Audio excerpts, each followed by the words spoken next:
or high water. Yes, I mean it's kind of like the name of that one movie. It's kind of like a modern western. Yeah. Ron Mexico, kind of like the Ron vibe Mexico. we're going for, like a standoff, a shitty standoff.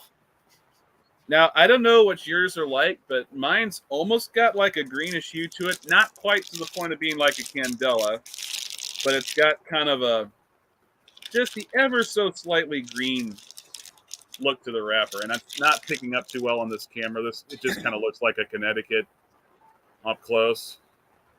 Yeah, no, I it does have like a faint green hue to it. You're right, it does. It's like a more on. If we're talking about it, by the way, everybody chiming in, you've probably seen the title of the video. Joe and I are going out of our way to smoke the shittiest cigar on the planet, from what we've heard anyways. What's ubiquitously known as the shittiest cigar on the planet, the Ron Mexico. Yeah. And we're inspecting it. We're inspecting it right now.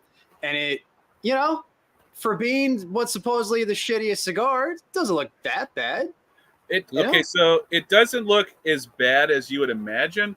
I don't know if you can see this, but like right up here on the top part of my cigar, it's not really picking up too well, but there's some divots in the wrapper, and it's just not rolled very. It's like it's got a weird crooked aspect to the top part near the cap.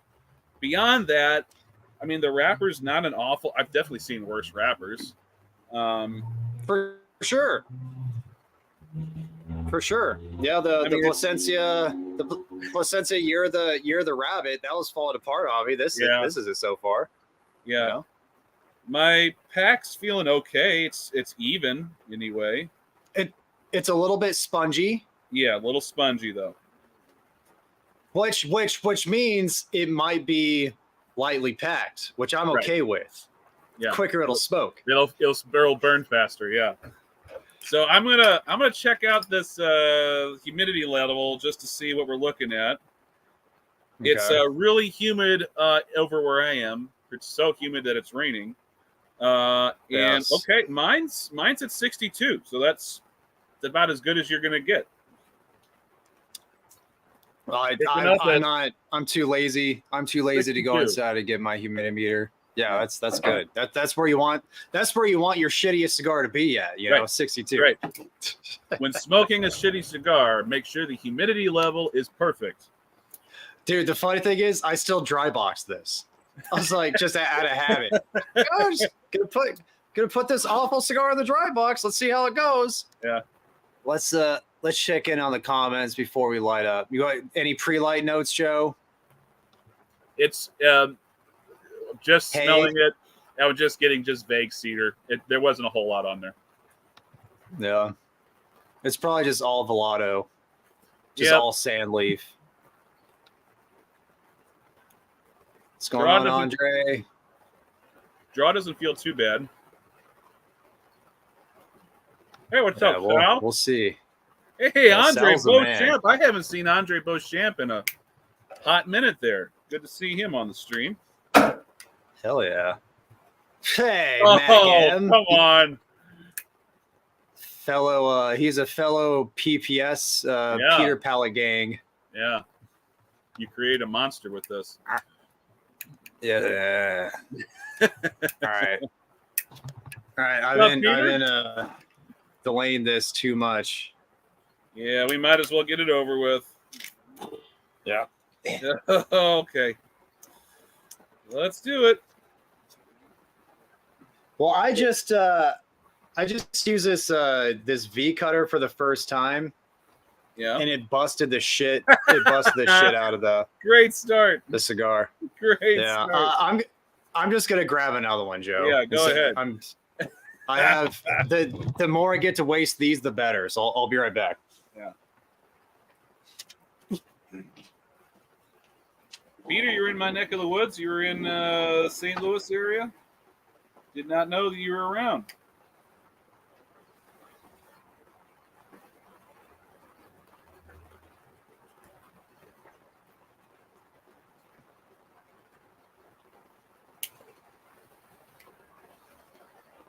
I don't want to start puffing until Matt gets back so we can all have a similarly timed smoking experience. Yeah, Joe, don't smoke without me. How dare you? I don't want to be rude, while smoking a craft cigar. Yeah. Well, okay. People are coming in. Oh, Yeah. wow. Yeah, Texas Taurus. He's smoking it. Wow, this one's actually pretty darn green comparatively. Yeah, I can see that. I mean, I'm not surprised the quality control is not too consistent from cigar to cigar. Okay. All right, here goes.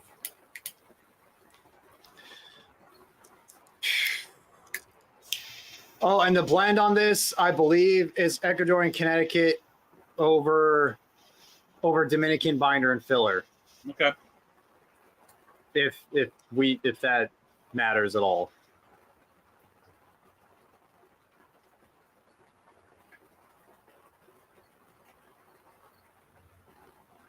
Well, mine's kind of smooth. It's not a harsh cigar, so that's good.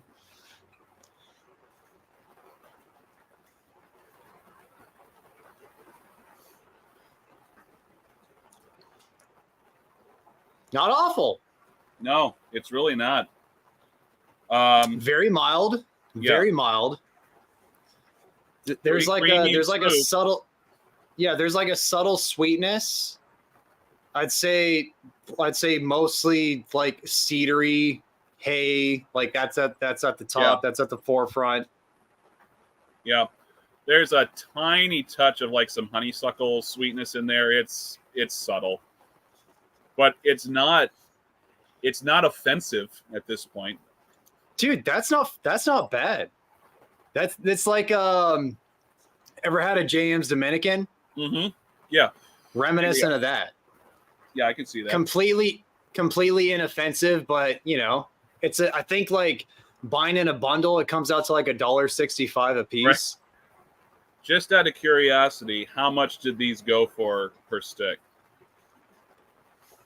I think buying a bundle's like $30 for 20. Okay. So not much over $1. Let me confirm. Ron, Mexico. Let's see, cigar. I think they're exclusive to CI. Okay. As well. Somehow that's $32.99. Yeah. Not me either. $32.99 divided by 20, so it's $1.64 each. Okay, that's pretty cheap. So I'm not too unhappy with the texture of the smoke. I actually think it's kind of good. Nothing. It's creamy. It's not anything that's going to get me excited, but it doesn't turn me off. And then the flavors. I mean, the flavors are pretty. They're simple and they're pretty pedestrian, I would say, but they're not grating or harsher at this point. So I mean, a lot could change in a 7-inch cigar. So we'll see how that goes. True, and like construction could be suspect. Right. Like I bet you, complete speculation, but I bet you with this cigar like this, they put like the newer rollers onto it at the Tabacalera. It's like, oh yeah, get like a 6-month probationary period, put them on the Mexicos. Right. And I don't know about you, the draw on this one, on the first light, it wasn't bad. It's already starting to get a little spongy feeling. Like I can feel the draw starting to gunk up already a little bit. So mine's kind of snug. Yeah. The draw on mine's pretty set. And for being like a spongy cigar, like not that, like evidently not that well packed, it's unique. But you know it could just be super packed. Sorry, Joe? Yeah, but like you get those draws where you start to feel it. You can feel it starting to slow down. Like it just starts to hesitate the more you smoke it. I feel like we've all had cigars like that. And this one is pretty early on starting to exhibit that. So, yeah, true. Dude, mine's pretty sweet right now. It's like it has like a nice vanilla cream. Like it has like an earthy aspect to it, along with the cedary notes. Yeah. This is not for like taste wise. It could change at any puff. It could change at any puff. But right now, it is not. I'm not hating it. This is not bad, and barely any pepper. Definitely no yeah. Definitely a very pepper free sort of Absent profile at this point. Yeah. Yeah.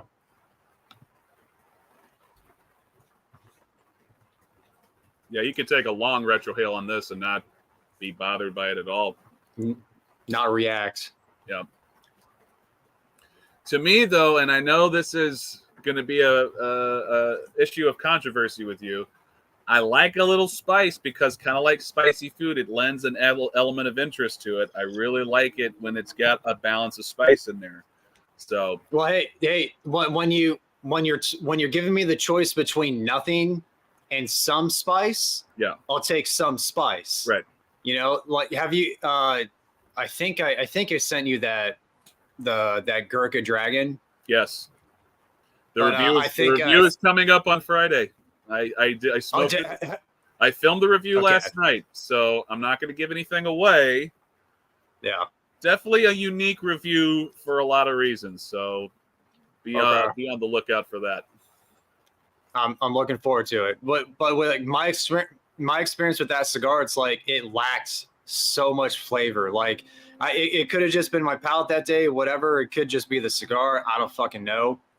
But like I wanted spice because like when I retrohaled, I got like next to no flavor. It's like, give me something, you know? So I'll take a pepper bomb. I'll take a pepper bomb over that. I'll take a cigar that makes me want to put it out over a cigar to where I could just cruise control to the end and waste my time.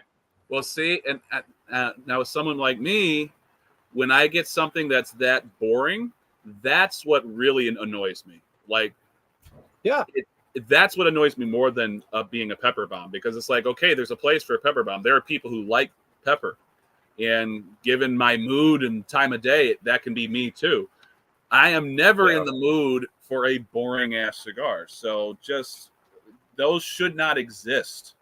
And even beginner cigars that are supposed to be approachable for newer smokers, they don't have to be boring to be approachable.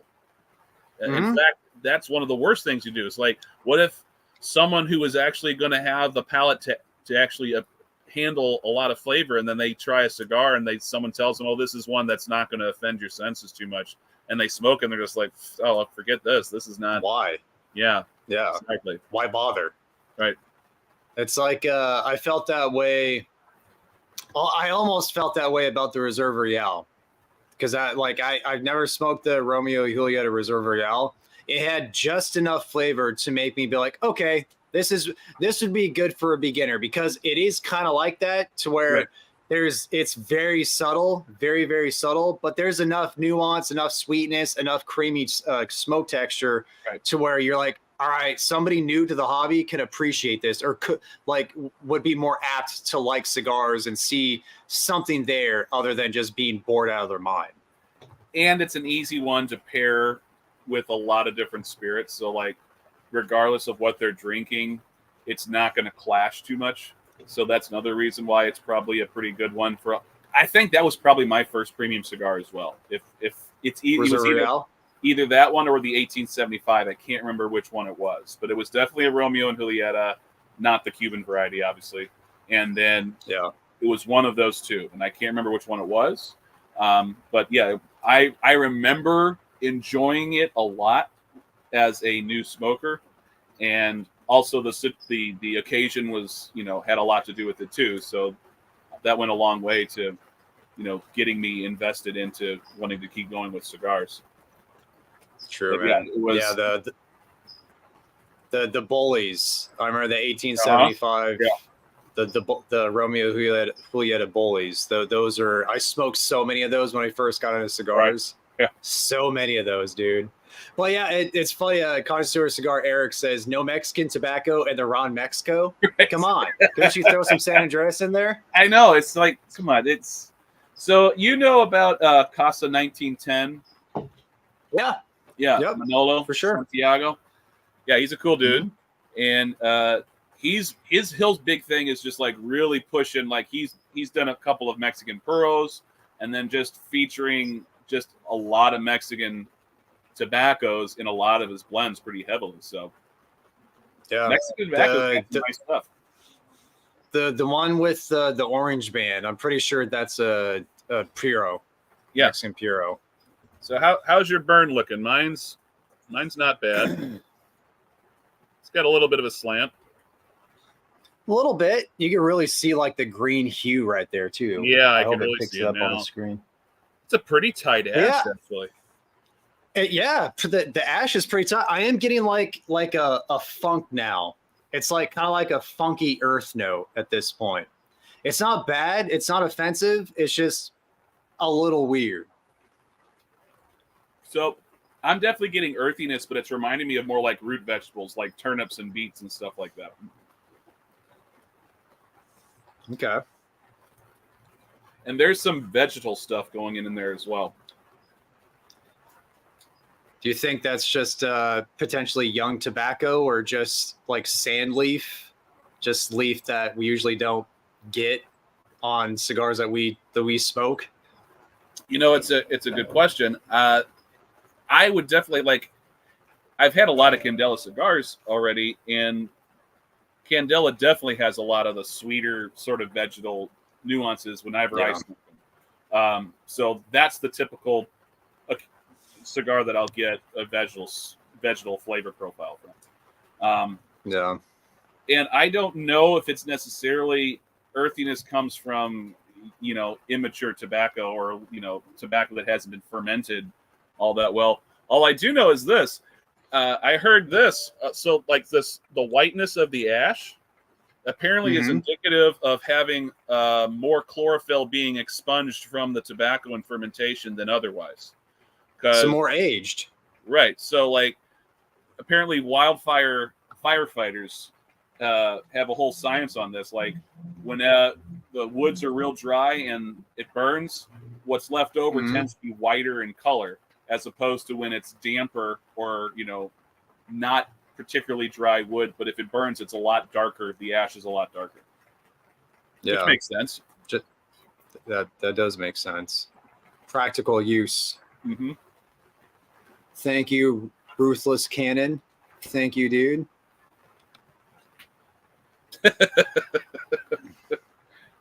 Andre's got a fairly refined palate from what I remember.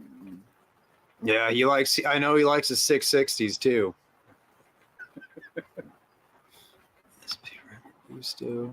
Okay, so Texas, I'll probably damn it. Okay, no, there's not too many comments. Okay. So Texas, what are you getting? What do you think, man? Since you're smoking this along with us. If he's about an inch in, he's about as far as we are. Yeah. Here you go, Eric. Just saw your own comment. What's up, Roger? I think did I send you one of these? I think I may have. I sent everybody one of these just to fuck with them.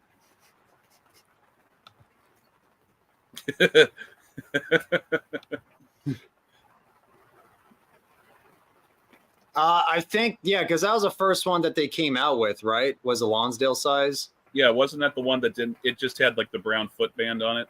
The brown I really footband. like Yeah, I actually did a review of that, but because I got that in a Cigar of the Month club, and in that video, that was before all the stuff with YouTube happened.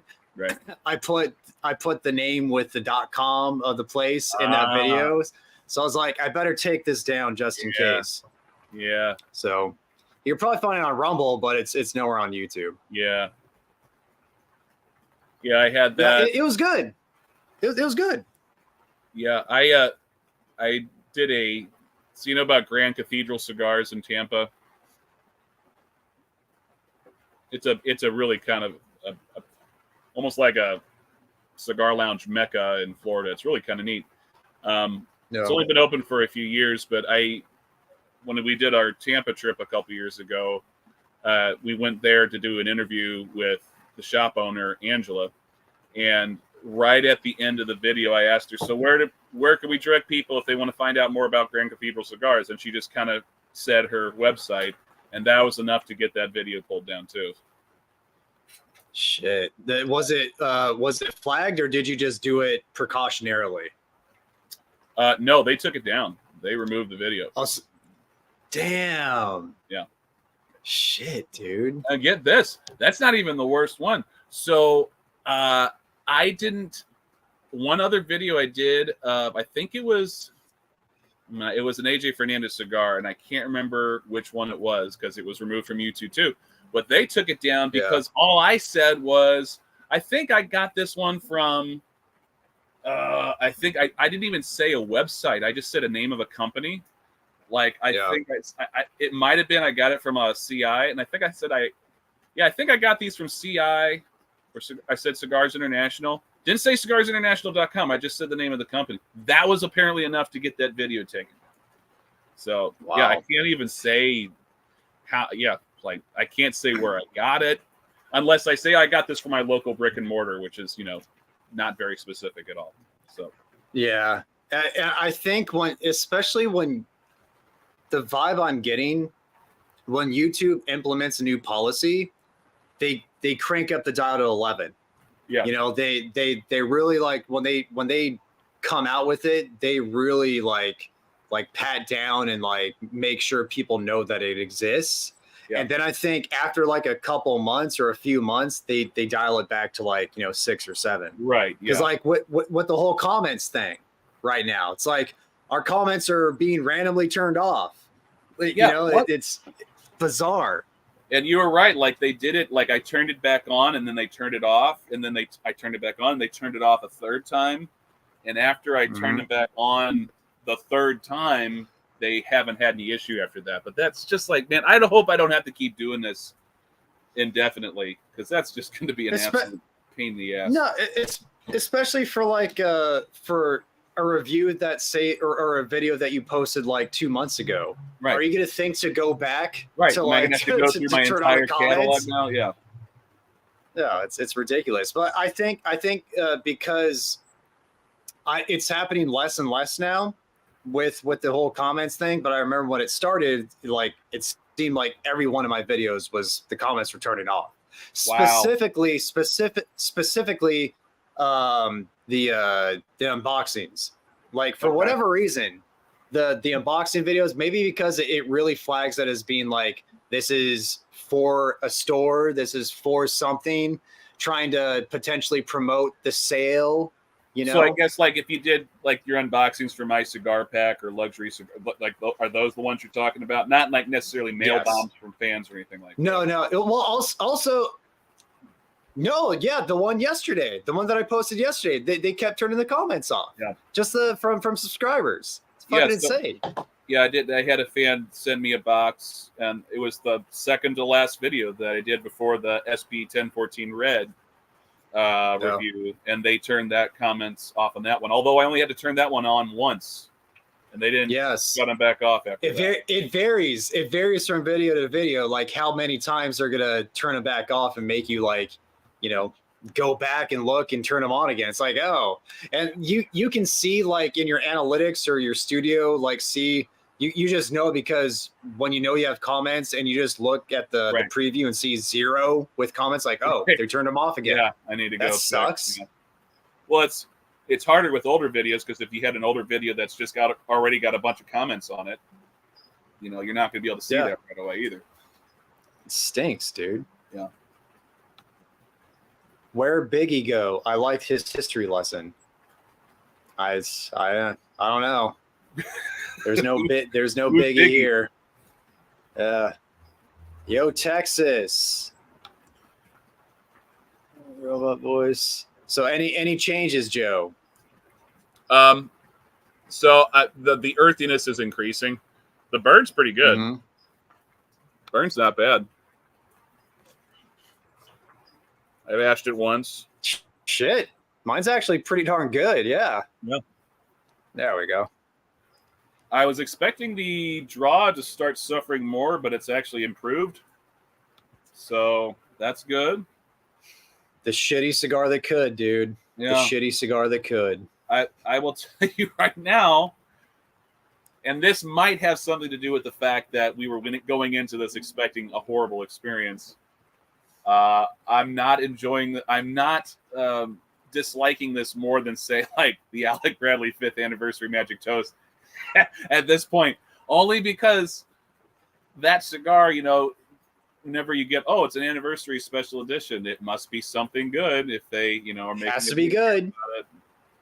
Yeah, and charging $5 to $10 extra over the original line. I don't know about that, Eric. I don't know about that. Bill Cosby's first. Okay. All right. Eric's a scoundrel. What's going on, my cigar stash? Which Camacho did I send you, Texas? I know I just sent him a bomb and I was like, I probably just saw one and like, here, get this. You get this now. Texas Tourist just posted a pretty apropos observational comment. Thanks, okay. Sal. Thanks, Sal. This is probably like 2 hours ago, even though the live stream started like a half hour ago. I'm so slow with comments. Okay, is this it? No, Texas Tourist did one right below. I just got some Woodford Reserve comment there. Just below. So like pear? Oh, there's one. I want to say every one but this one. It's a pretty good observation. And if I were to pick it, like, okay, I'll probably ride a moped before I ride a bus. Like, I don't like riding on buses. But if there's any other option outside of the moped, I probably would go with what other option. Might be better than walking, though. And I guess walking would be like no cigar at all, to try to continue with the analogy. True. Good point. Mexico. I'll double check. Yeah. I don't have any more of those. If I did, I would have thrown them out after my review. Camacho broadleaf. Have you smoked that, Joe? The Camacho broadleaf? I have. I mean, it's been a while, but. Any thoughts? I mean, Camacho as a brand, ever since the Aroa family left, it hasn't been, worth my attention, really. I mean, I've had a couple Camachos that I was like, yeah, it's fine, but I have not been excited by Camacho. They're the sort of brand that's kind of similar, and here I go. I'm going to be crapping on some brands here, and I apologize. I'm not trying to do that, but like Camacho to me is a lot like Torano. So when Carlos Torano first started Torano cigars, they were some decent cigars. They had some allure to them. They had some nice flavor experiences to them. And Camacho, pre-2008 were really good. And now, granted, the only ones I've smoked were ones that had been aged for the last time I smoked a pre-2008 Camacho was, I think, 2015. So it was, 7 years aged at that point? So that's a pretty exceptional experience. So good. But they were so much better than they are now, It's crazy to think that they're using the same farms to get that tobacco. Well, if they are, I don't know if they are or not. Maybe the Aroas kept their land.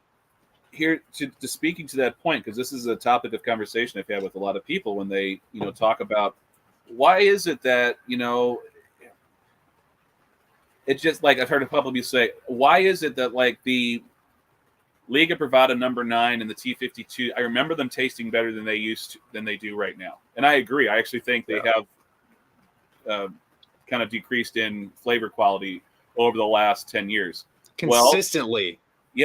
So, they still have the same recipe in that they have the same tobaccos in theory and the same blend specs that was created when, was that Melillo or was that was a Saka project when he was at Drew Estate, wasn't it? Pretty sure Saka.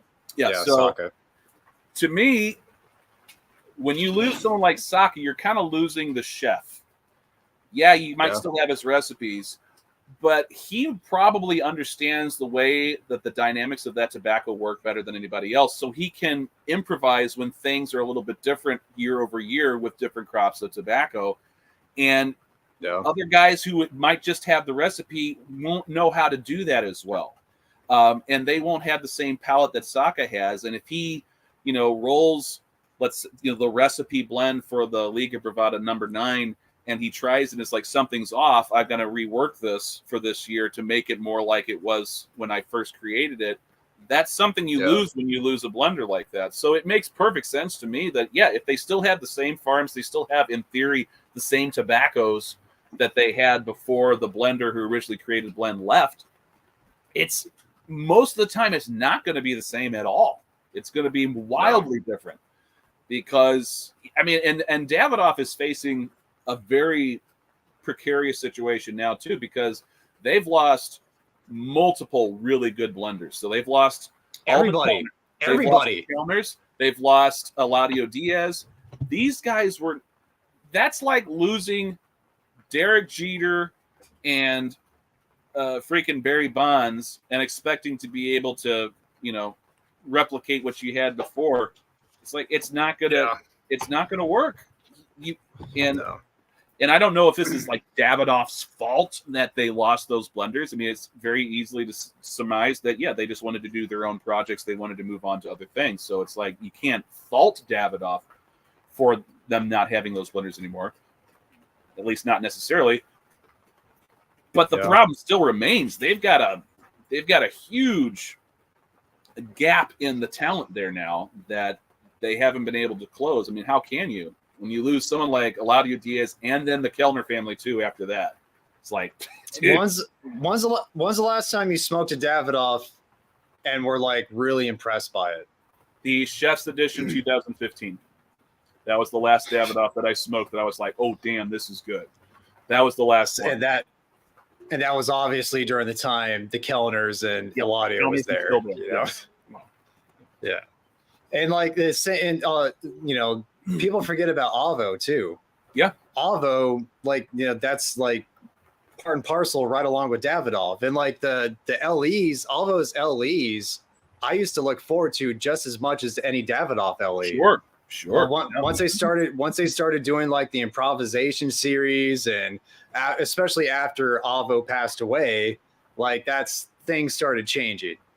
And I love the Avo, the LEs from Avo, because they're different. They're different and good. They're more like different and dog shit. Like they're interesting. They with that series, they took more liberties, in my opinion, than like any Davidoff would, except for like the Year of the Dragon that just came out. That was way different and way terrible, in my opinion. But yeah, I miss Avo being a brand people cared about. You don't hear that about was a cool brand too. Like Avo was a cool brand. Yeah, dude. Like you never see anybody smoking Avo anymore or talking about Avo.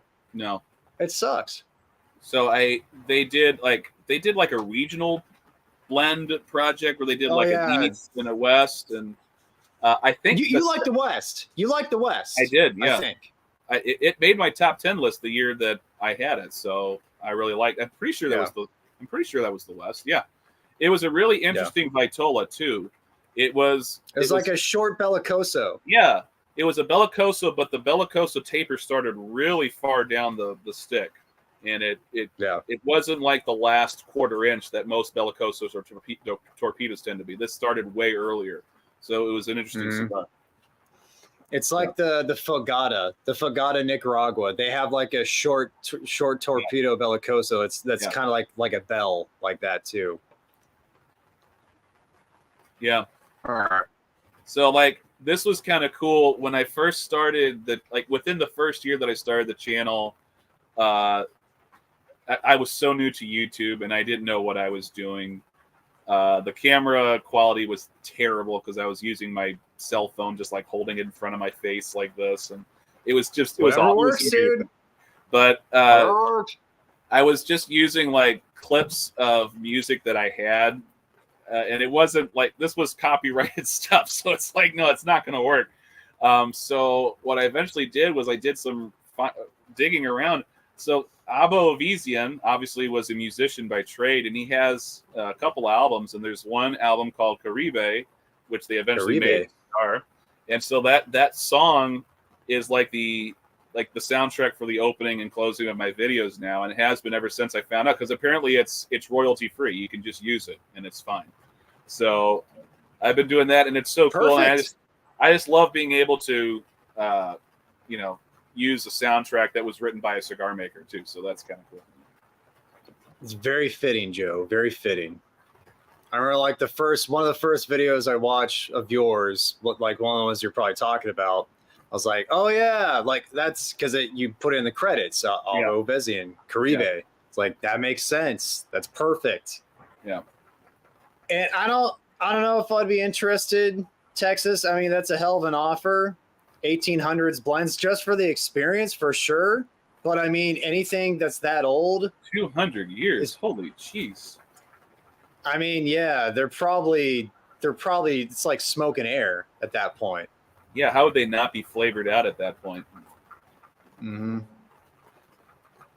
I bought a box from a private sale of some Xeno pyramids from 2012, so they were pretty old, and they were very smooth, and honestly, the flavor was pretty balanced. The texture and the draw was fantastic, but all the flavors, you could just tell they had aged out. Like there wasn't a whole lot of flavor left in them. So, yeah, it sucks when that happens. Although I did just get done smoking a bunch of cigars that, oh gosh, what's his name? Tony Barrios of Stallone Cigars. He kept a bunch of cigars from 10 years ago, his first batch of all his cowboy line. And he released a bunch of them to Bravada, and so we got a bunch of them. Holy crap, they were good. So nice. Good. I'm gonna send you a couple, because these things were just I could not believe how much flavor there still was in this cigar that was 10 years old. Assuming he's telling the truth, which I have no reason to doubt him. Where does Stallone make their cigars? Nicaragua. Like what region? Nicaragua? Are they primarily Nicaraguan tobacco? Yeah. Oh, for sure. No, Ash just fell in my lap. That's okay. So at this point, we're pretty much nearing the halfway point here. Where's this cigar going for you? So it's pretty boring, to be truth be told. It's not what I would call it's not a gross cigar. Like it doesn't taste gross. It doesn't taste bad. And I'm honestly really surprised with how well it's performing right now. Like the draw and the smoke output, the burn, it's pretty good. It's not, it's definitely above average. Let's put it that way.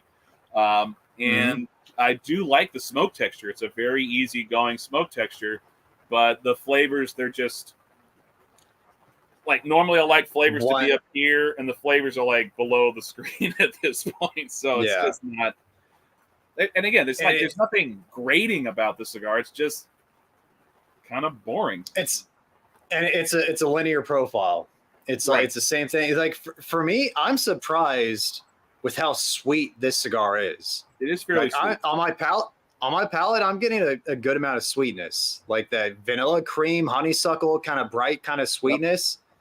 It's good. Like that aspect's good. There is that earthy note. To me, it's more earthy than woody at this point. I agree. That's the earth is taken over, and it's kind of like a funky Dominican-y earth, you know? Yeah, if I was to try to, I wouldn't have to be told that this is a primarily Dominican tobacco. Of course, I could guess. It's distinct. Yeah. It's distinct. I was having this conversation Joe, Go ahead. You go, Joe. You go. I was just having this conversation with someone. We were talking about Dominican tobacco and how there are very few Dominican puros that I really like. There's a lot out there. How's that red? That red? Yeah. Now, and again, that's one of them. And that's not your typical Dominican tobacco. Okay. I don't know what Chico does to get his Dominican. I don't know what he does, but whatever he's doing, I hope he keeps it up, because it's clearly working. And Every Chico Rivas blended cigar that I've had, I have been impressed by. They've always been very flavorful, particularly for cigars that rely almost exclusively on Dominican tobacco. Most of the time, most blenders, especially blenders that oversee their own fermentation, the ones that I feel like the ones that actually oversee their own fermentation are the ones that probably do the better job of getting the most out of the Dominican tobacco. A lot of blenders that use Dominican primarily, I feel like they struggle to get a lot of flavor out of that variety for whatever reason. I guess it's the soil in the Dominican Republic. It's just not as robust or as volcanic as the stuff in Nicaragua. Nicaragua's soil is by all accounts, Nicaragua's soil is just amazing. I'm not complaining. I just complain about the fucking pepper when there's too much of it. I don't really get like blown out by a Dominican cigar with pepper. It's always Nicaraguan. Always friggin' Nicaraguan. Yeah. Sometimes DJs in Orlando. Sometimes it'll happen with the Honduran to me. Like I'll get knocked out on my ass with some Honduran tobacco sometimes too. Yeah. What's it? The Corojo Reserve, the Aladino. That's a Puro, Honduran Puro. That when those first came out, those are very strong cigars. Yeah, and they're really good. Yeah, they're good. They like give it like 6 months. They're very good. Yeah. But and not necessarily pepper, just like nicotine. Yeah. Like when they first came out, I was like, damn, this thing is punchy. Nicotine punch. Yep. I agree. Nice, man.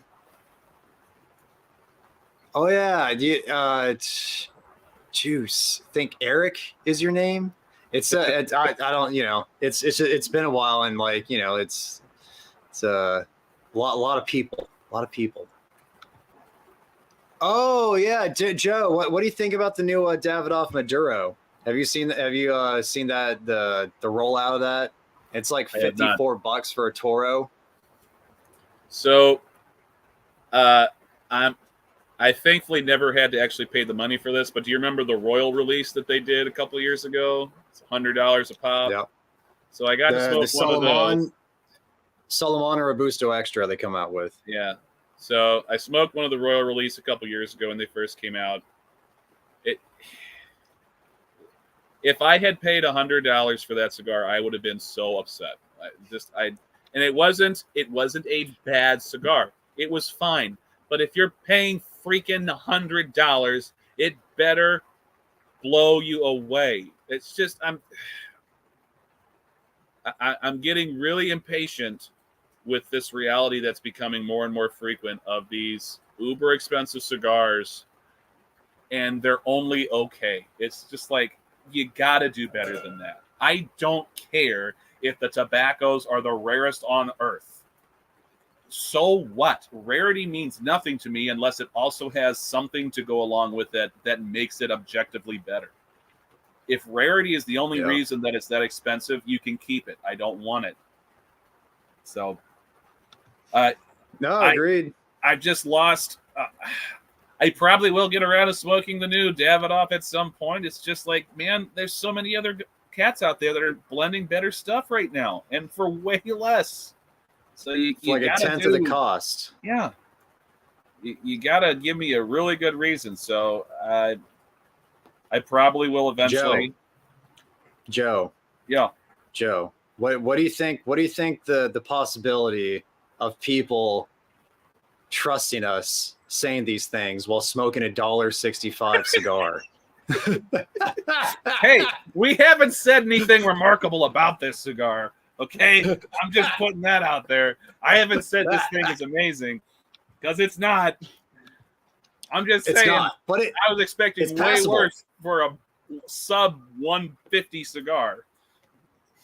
Dude, this cigar, I'll smoke this again over that Davidoff Year of the Dragon. I mean, not. Well, no. Actually, the funny thing is, I meant to say Gurkha Year of the Dragon because it had so little flavor, but the Davidoff Year of the Dragon was objectively, for my palate, worse than this. Like it was just like bad flavors. This is like acceptable. This is like the perfect cigar to like give to friends on the golf course because they're not paying attention. Yes. They're not paying attention to the smoke. They just want something, you know, just tactile to hold on to do while they golf and wait for their turn. Right. This is perfect. Yeah, I would agree. It's like a James Dominican, same deal. It's a cigar that, and like they, you know, you read the little write up that they have on the website on CI for this cigar. They're like, it's not going to win any awards, but it's smooth, it's mild. Yeah, it's like it is what it is. They know what this cigar is.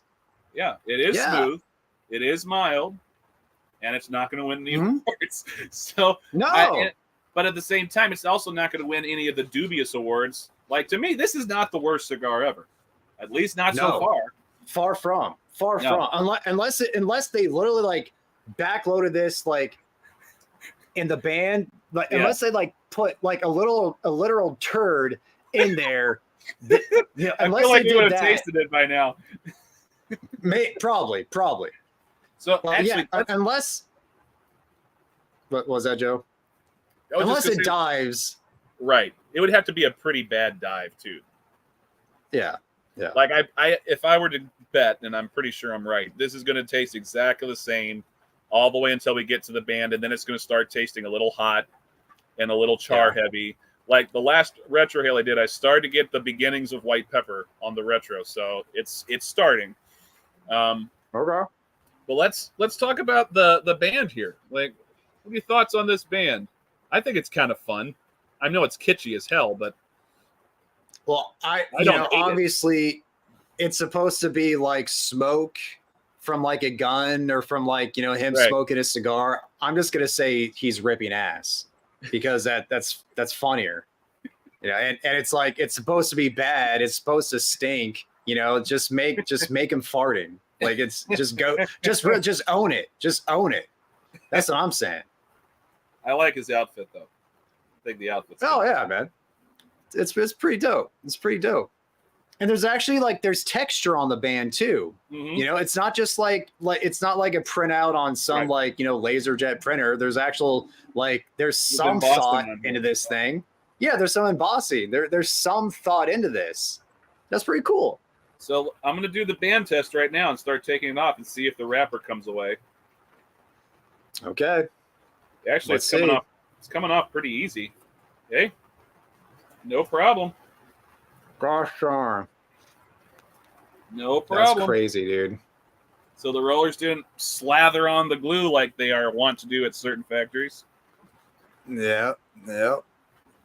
I was gonna ask Texas what his update is. If you have an update, Texas. I don't know if you've said one, but yeah, let us know what you think at this point and how far you're in.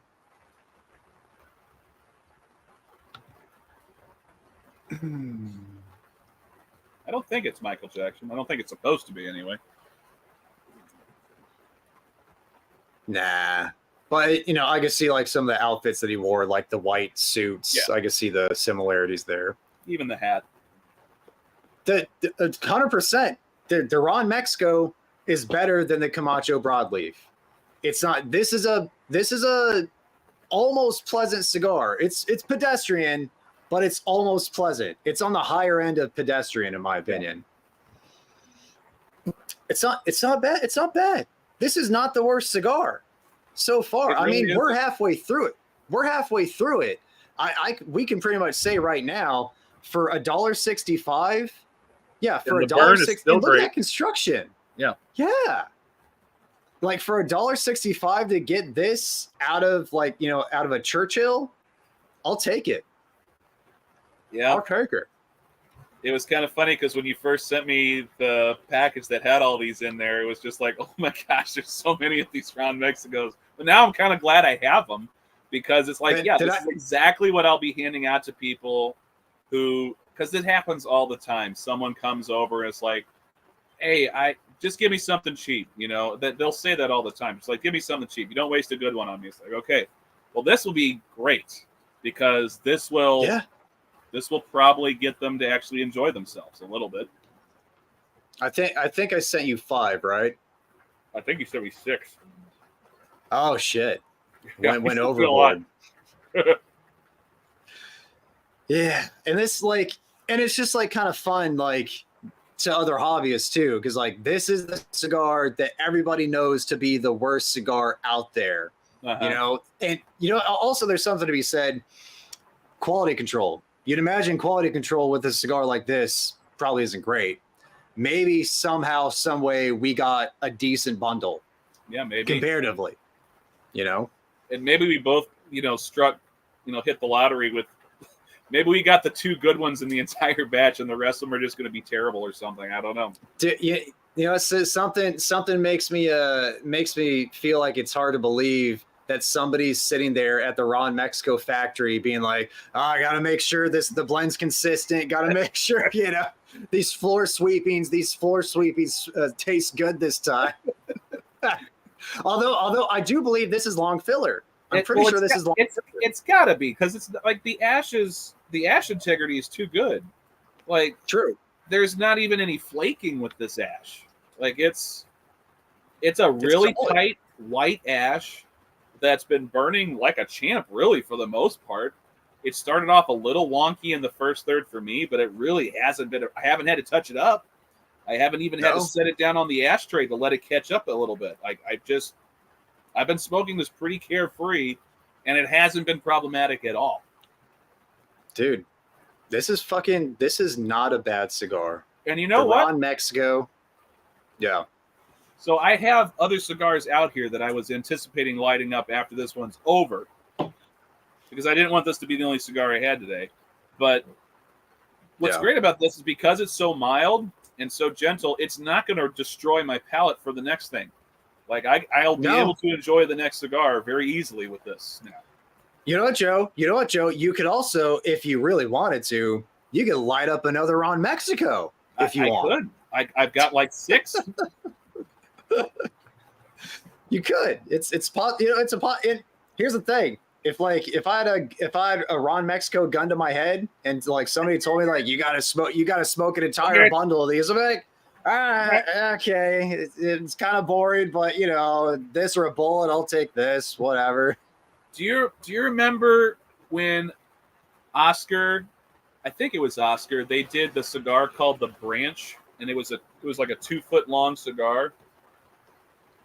Oscar Valladares? Yeah, I'm pretty sure it was Oscar. They did this. I just know, because don't they make the Woody? Doesn't Oscar make the Woody? That's it, the Woody. That's it. Yeah. Yeah. I don't know why yeah. But yeah, the Woody. It was this giant long cigar, and I remember. So like Brian Glenn of Cigar Obsession did a review on it, and it took him over 4 hours to smoke the cigar, and like an hour in, he was just like saying like, this is pretty boring. There's nothing is changing with this cigar at all. It is exactly the same as it was when I first started. And it's just like, I would imagine smoking like 4 or 5 Ron Mexicos would be similar to smoking the Woody. In volume too, probably like by weight, Yeah. But I know DJ, he did the 990, the Asylum April Fool cigar. He did that, and essentially the same thing. I'm guessing, just looking at it, the Woody's probably bigger. Yeah. Just, the dimensions are probably bigger. But it took DJ, I think, 4 hours, maybe over 4 hours of smoke. And it's like, it's the same fucking flavor. Yeah. He said it was decent, but it was like, you're spending so much time smoking the same cigar. Also, a 90 ring gauge, that can't be comfortable. That can't be comfortable smoking that damn thing. It'd be like trying to put a glass in my mouth. Exactly, dude. I got that cigar with the intention of smoking it for a review. Yeah, it's great look, huh? I got that cigar with the intention of reviewing it. I open up the box because they all come in coffins. I open up the box. I looked at it. I'm like, I'm not doing this.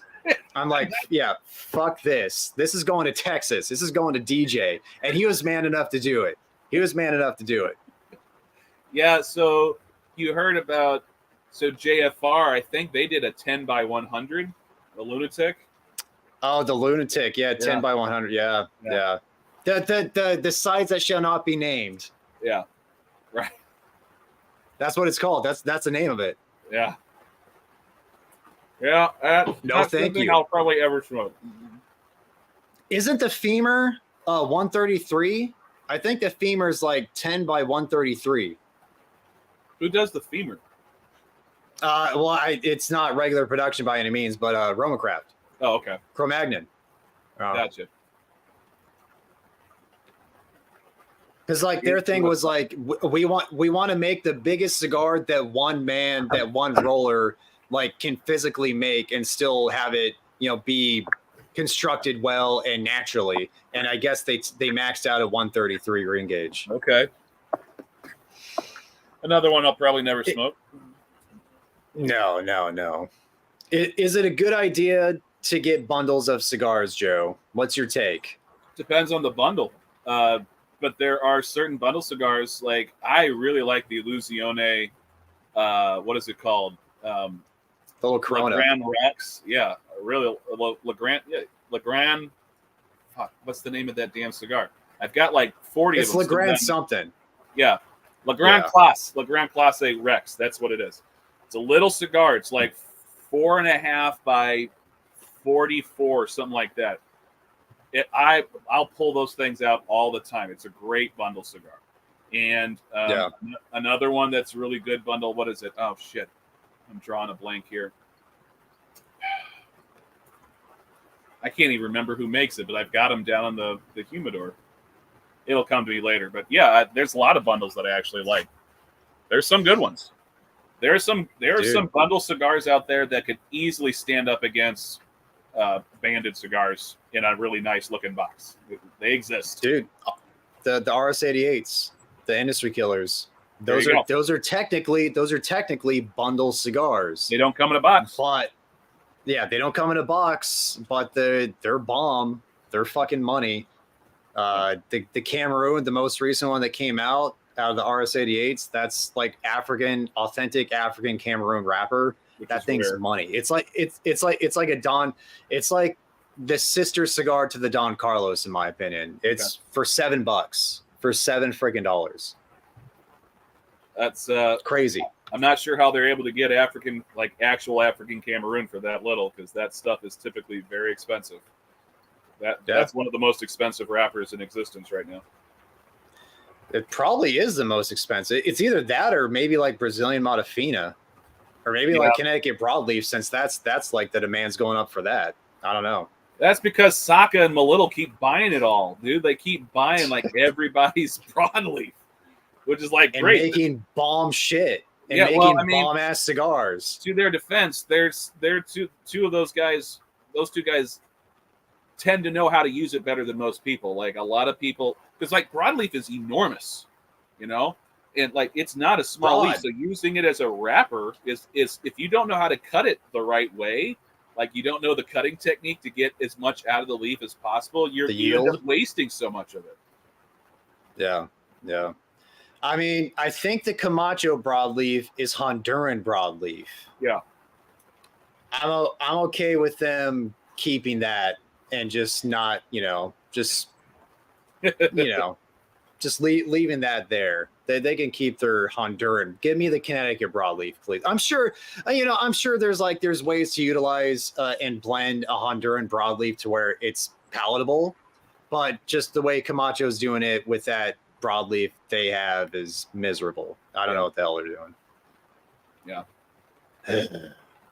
So I'm starting to get some almond now, which is not a unique flavor. I mean, there's almond in a lot of cigars, but it's not bad. It's pretty good. I'm getting more pepper for sure coming down towards the band. Definitely some more gritty. Yeah. Jeez Louise. Just came off seamlessly. Yeah. What the fuck? Placencia couldn't pull this off with a $55 whatever cigar. Jesus, man. I love the fact that we're like getting upset that these things are better than what we were expecting it to be. It's like, damn it! It's working too well. Dude, it's gonna be the new thing. Like anytime, like it'll be like, you know, kind of mind blowing. Like for a review, say if like we review the next Davidoff Maduro, that's a $54 cigar, and it ends up being meh. Be like, this is as good as a Ron Mexico.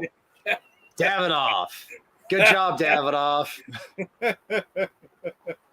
Yeah, Texas Taurus says that his burn has also been very good. So apparently, that's 3 for 3 in the burn so far. That's pretty good.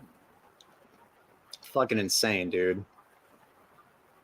Big Johnny, is that I think that's a Asylum cigar, the Big Johnny.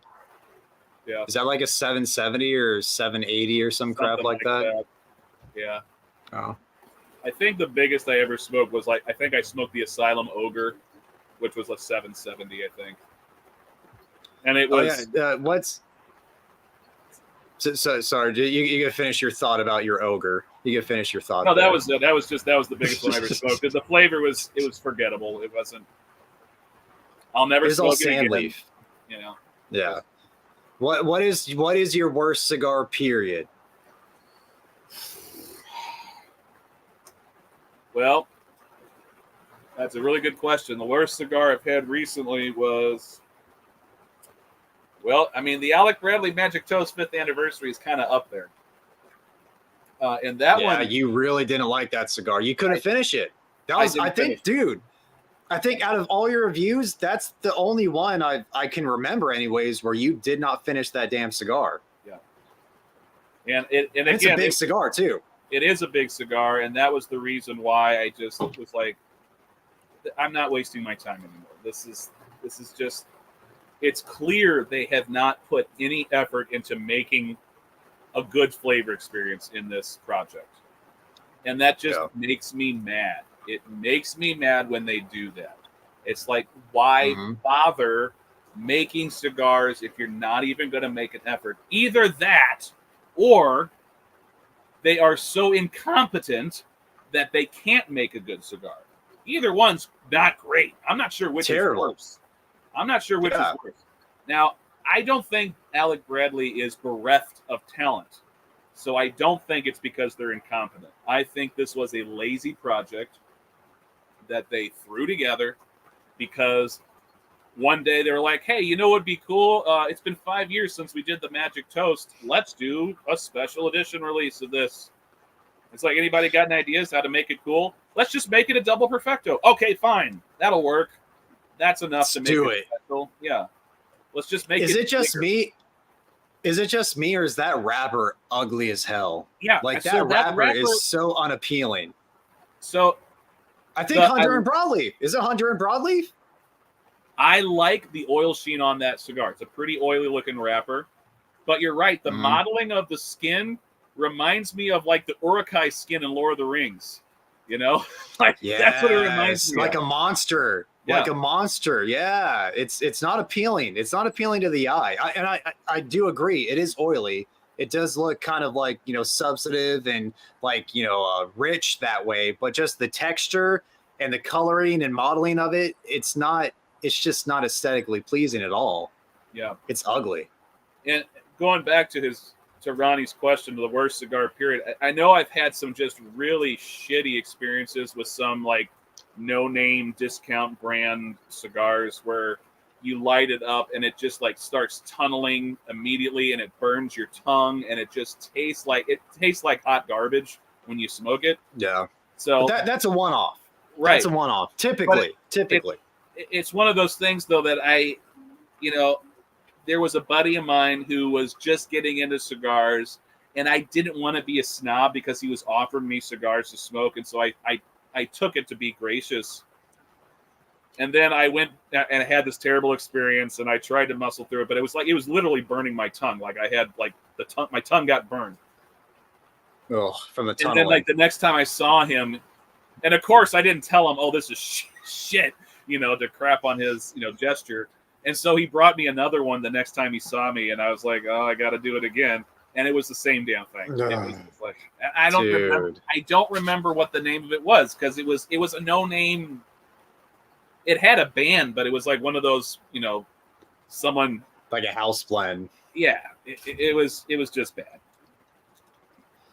Speaking of bad, getting past the band, kind of like we anticipated, it's getting gritty. Really wow. Yeah. It's getting gritty. I'm super white right now. Okay, I'm darkening up. Thank gosh. I was looking like a ghost there for a second. It's getting gritty. Kind of like the funkiness of the earth is becoming more funky, if that makes any sense. Just like a weird, like vegetal. I'll go with that. Kind of like a weird vegetal funkiness that's amplifying within that earth note.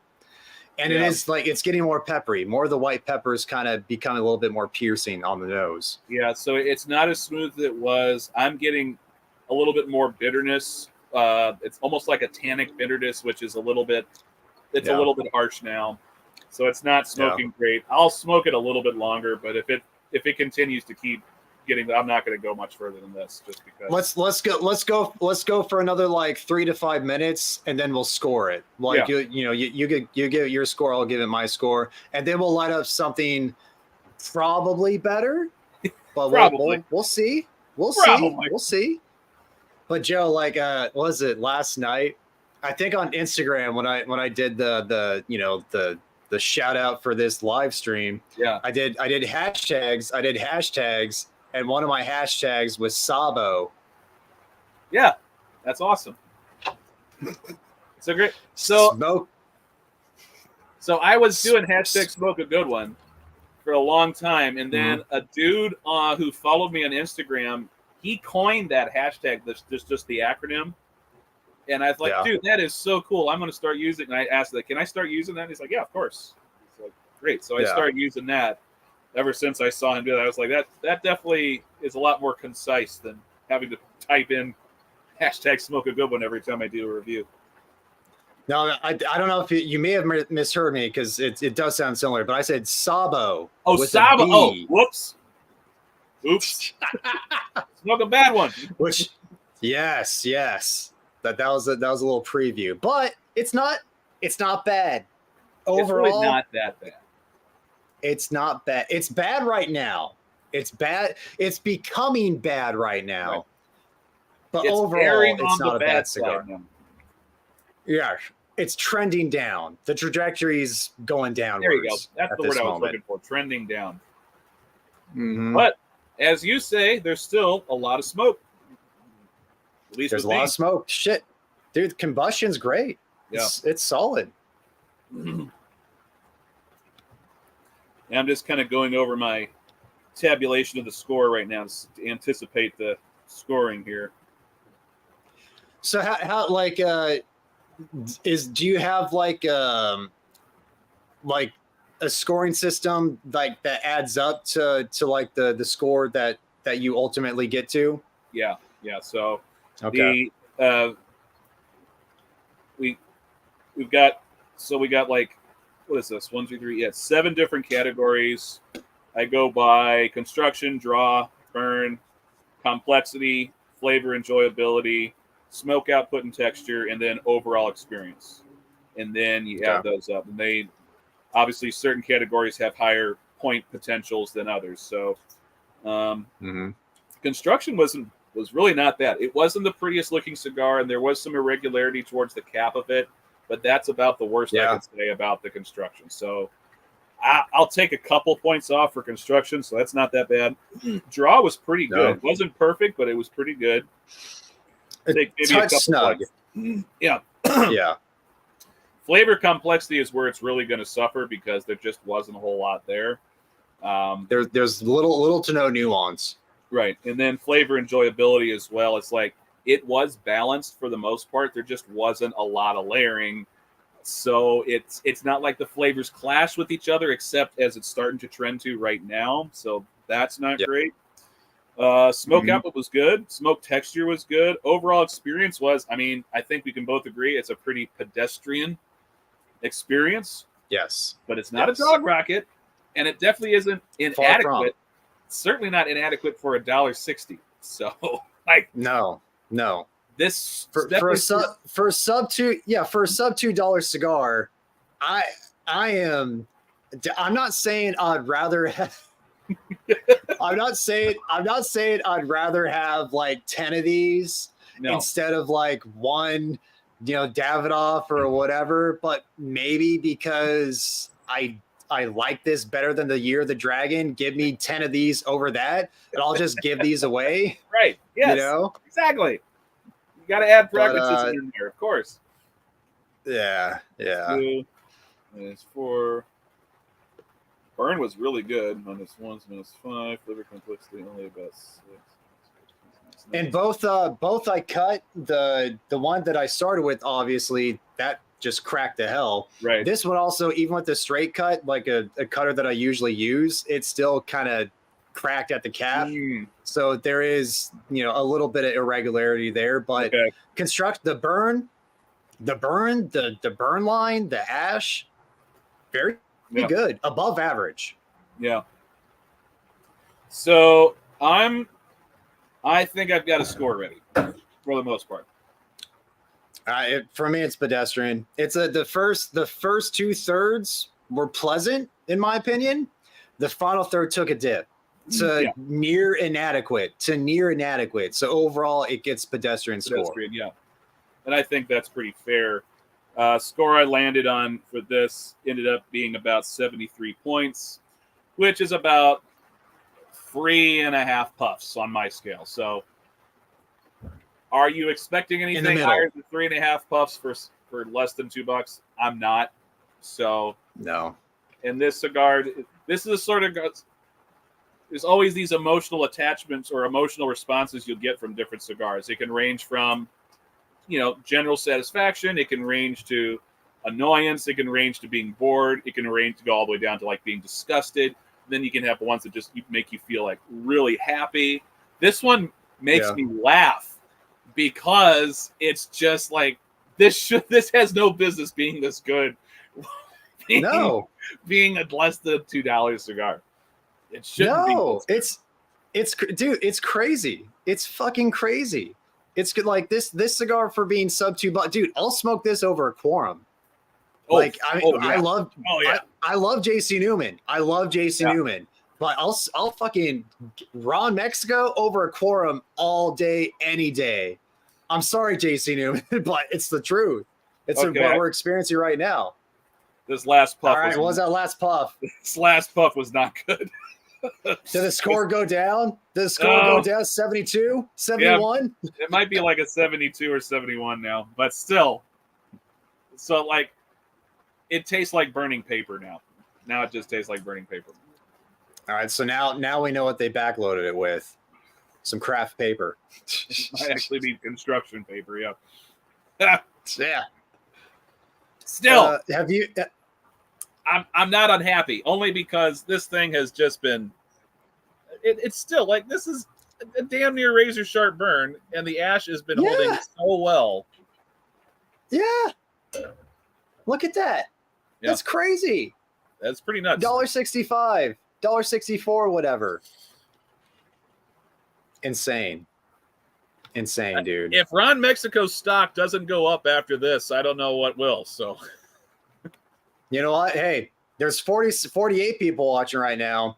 I want to be. Oh, fuck. Actually, it was weird. It was weird. No, here's the thing. It wasn't the taste. It was the room note. It was the smoke that came off the end. Like it wafted into my face. I was like, oh, that's fucking disgusting. That's weird how like that could be so off-putting while like smoking it. I didn't get that at all. Yeah. I should always get like someone like my wife. Ever since she had COVID, she said that cigars smelled better after she had COVID. So she'll give like her 2 cents on a cigar that I'll smoke when she's around. Be like, oh, actually, that one doesn't smell so bad. And then there are others who are just like, oh my gosh, that one's terrible. But you smoke something else. Yeah, dude. Yeah, the room note on this, I'd feel bad if I was like in a lounge and like I was smoking this piece of shit. No, I'm not just, it's ubiquitously known as a piece of shit. It's not a piece of shit. But like, say if like somebody else is like in the room as I was smoking this, as they're smoking like a My Father or something, I'd be like, fuck, that guy's probably not having a good time because of me, Yeah. Yeah, dude, construction's solid. All right, so Joe, we're over this cigar. It's not nearly as bad as people say it is. This is not it's not a good cigar, but it's not a bad cigar. It's not a dog. It's not a bad cigar. Yeah. It's far from a dog rocket. Yeah. Give me this. Though, and getting back to the question of like worst cigar period, for me, it's an M81. That cigar just it offends all the senses. It is not good. It ruins your palate. Say like right now, we're about to light up a good cigar after this, where I can enjoy it after having this cigar. The M81, not the case. Yeah. Not the fucking case. Although I don't know if you've heard anybody else chiming in about this. I've had a couple people reach out to me and say, let this one age for about 6 months and try it again, because he's apparently, some person's like, I've had mine sitting for a long time and they're actually starting to taste really good right now. I haven't done it. I still got a bunch. I still got like 4 of them in the humidor. So no, let me confirm. Let me confirm. You're talking about the M81 and not the M81 blackened. Yes. Yes. Okay. So people aren't just like aging the Ron Mexicos, is what you're saying. So would it be hilarious? Like, okay, so probably no one has ever aged this cigar. Probably. No. What would be the chance It's of awesome. like you age this one for like 3 years and it turns out to be just like this incredible? It's not. It probably won't. But I just think it'd be hilarious if it ever turned out to be something like that. It'd be funny. It's like, you know, you're getting to know somebody. It's like, oh yeah, you're into cigars. Oh, I have some aged goodies that I want to share with you. It's like, and like the cellophane's like, you know, like yellow, like dark yellow. It's like, oh, here you go. Yeah. Like, see how this is. All right. So opposite of this. Okay. Now, okay. Not bad. We're done. We're done with that cigar. Yep. So, what is what? Are you down to light up another cigar, Joe? Getting ready to, yeah. Okay. What cigar are you going to light up? And while you do that, do you want to talk about not the best cigar, but one of the best cigars, because it's so hard to pick just one. It's so fucking hard to pick just one. It is, and you go through these changes. Your palate changes. Like mine has definitely changed over the years, and there'll be cigars that I didn't like as much, and then I just really start liking them later, and sometimes vice versa. But usually the ones that I really, really like the ones that make the top tier for me, those tend to be the ones that I like no matter how long it's been. So I think some of the best I've ever had. That's a really good question. So I think let's go back to the memory banks here. I really, really like the Black Mango that just came out this past year. From the Warps. Yeah, I really like that one a lot. I really like the Padrino by Amendola Cigars. The purple. Something about that cigar. It's just really neat. I really like it. I like the Kazdagli, Daughter of the Wind, Sabino. It's a real big, fat. Oh, that Figurado. Yeah. I really like that one. I'm gonna think of some other ones here. Dude, Steve Saka's Sobremesa Creme Brulee Blue is. I still love that. That cigar is so good. That's the only time a Connecticut has ever won Cigar of the Year for me. Because you're like baseline. I don't see you being a Connecticut guy. I'm not. Like, just yeah. But there are some that are just so flavorful. It's like, I don't know what the hell they did, but that thing was really good. The first or second release of the Aganorsa Supreme Leaf I thought was really good. But first there's a Robusto, then the Toro, then the Corona Gorda, I think. Yeah. And then let me think of some others here. Why every time someone asks me this question, I always draw a blank. Like, why is it that I'm having such a hard time remembering which ones that I like the most? How about some of yours? Question. Yeah. Oh, it's well, recently I was gonna smoke the one that Michael Prisdale just released a review of tonight. I was gonna smoke this one, the Cortez. Get my face Okay. out of there. Yeah. Great, the Alma de Fuego Cortez size, great cigar. But one that I know is gonna cut through. It's not going to be that hard to cut through the Ron Mexico because it was more on the mild side. Right. But one that I know for sure that's going to cut through. Also, the same cigar that I smoked on the trivia live stream. This bad boy. Okay, here we go. The 56. 56. Espinosa. This cigar's money, dude. I'm not, and you know, I still need to light up one of the Murcielagos that you sent in too. Yeah. But like I am definitely coming around on Espinosa stuff. This 56, so chocolatey. Have you had one yet? Have you smoked I haven't it had the 56. I haven't had the 56, but I've had I know I've had the Maduro, I've had the Habano, and I've had the Connecticut. I thought the Connecticut was pretty good. Dude, that Connecticut surprised the shit out of me. Yeah. And you're not a Connecticut guy and you still like that one. Well, okay, it's not that I'm not a Connecticut guy. I do like Connecticut's. It's rare that I go, whoa, that's a really good cigar with the Connecticut. Usually it's like, oh, this is a nice, smooth, pleasant cigar. Whenever I smoke a Connecticut, it's usually earlier in the day with some coffee just to get things started. It's never like a showstopper for me. It's just something to kind of get the palate going.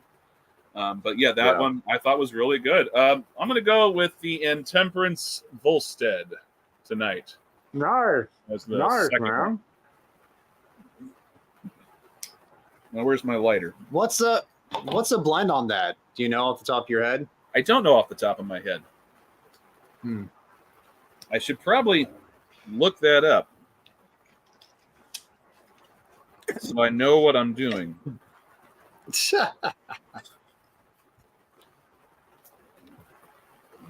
Espinosa Laranja 10th anniversary. I'm not sure if I've had that one.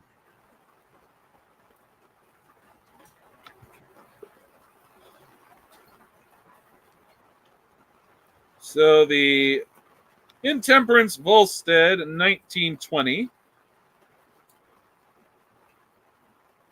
is an Ecuadorian Sumatra hybrid over Mexican San Andreas binder and filler that includes Corojo from the Dominican and stuff from Condega, Jalapa, and Pueblo Nuevo regions of Nicaragua. So Dominican and Nicaraguan fillers, Mexican San Andreas binder, Ecuadorian Sumatra wrapper. Sounds good. You don't see Skip working with Dominican too often. So that's cool. That's really cool. Espinosa. Would you, Joe? Would you be down to invite others on with us for the live stream since our review is over with? Absolutely. Let me. Anybody who has a channel, even Texas, with your iPhone 6, would you like to come on the live stream with us with your iPhone 6? I guess any of the StreamYard link. So any of the content creators, which Texas, he has over 100 subscribers these days. Good for him. I guess you can consider him. Yeah, you can consider him a content creator. So anybody that wants the StreamYard link, let us know, and we'll get it to you. Texas, I see those eyes going, dude. Pan, what's going on, Pan? Pan, the Ron Mexico was not awful. The Ron Mexico was not awful. It really wasn't that bad. It was pedestrian. I'm gonna send this link to you, Texas, on and to Fred. Let me get the StreamYard link over to you guys. How the hell? What's the easiest way to do this? So, Joe, what's your? I don't know if we've ever talked about this, but what's your cigar origin story? How did you get into cigars? You talked recently. You talked in the live stream about Romeo, the Reserve Royale, and the Bully. But what, like, was it a group of friends? Was it family that got you into it? How'd you start? it was primarily my younger brother, who is like he's Chronos? no, not him. The one before him.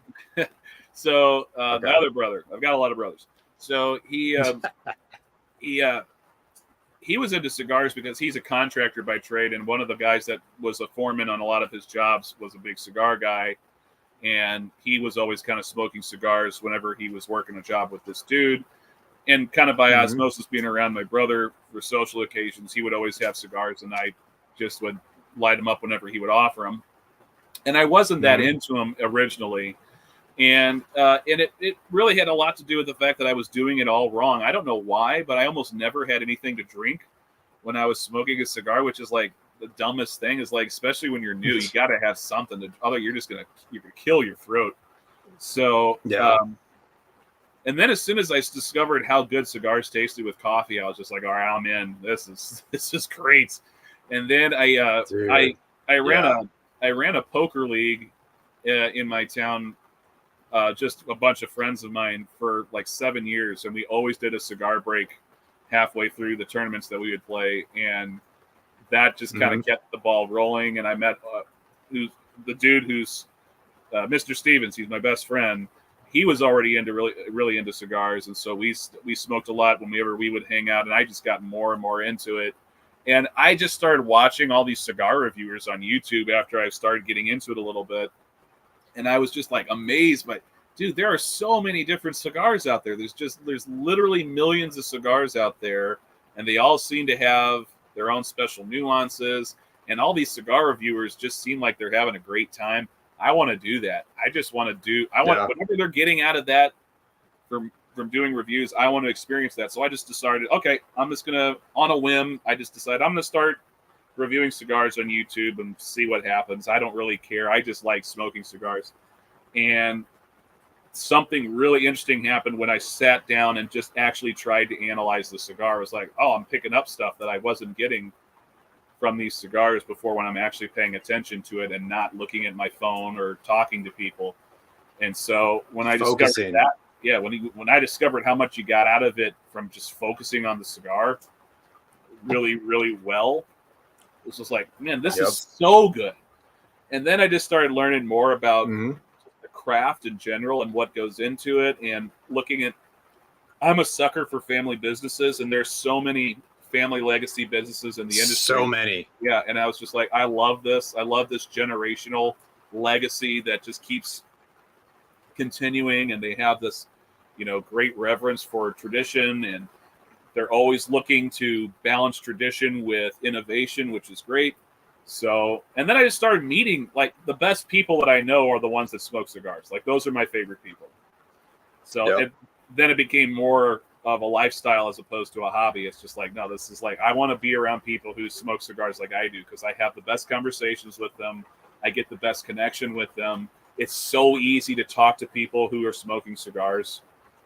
And so it just kept building after that. And after about a year doing YouTube reviews, I just started like, okay, let's actually buy a camera. Let's try to educate myself a little bit about how to go about making the videos look a little nicer than just some dick holding a phone in front of his face. And, and so, and then you start getting companies taking notice of you and sending you free stuff. And it's just like, this is so cool. I got people sending me free cigars. And this is the best.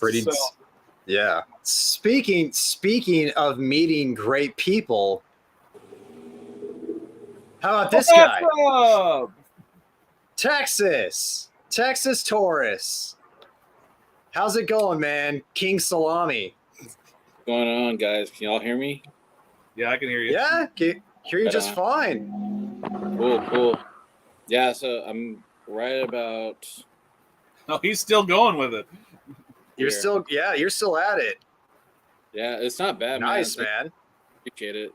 It's good stuff. This may be the first time in history someone has ever thanked another person for sending them a Ron Mexico. First time ever. Part of history. Nothing but first. Part of history. Hey, man, that's funny. It's better. I mean, I know I put you through the pain of the Camacho broadleaf, but I'll tell you what, man. 1 out of 10 is good, but I'll take one of these instead of taking my chances. It's been a pretty good smoke for like $1.50. Can't go wrong. Dude, yeah. Would you smoke it again? And would you be apprehensive to smoke it again? I would smoke it again, yeah, for sure. That's saying something, man.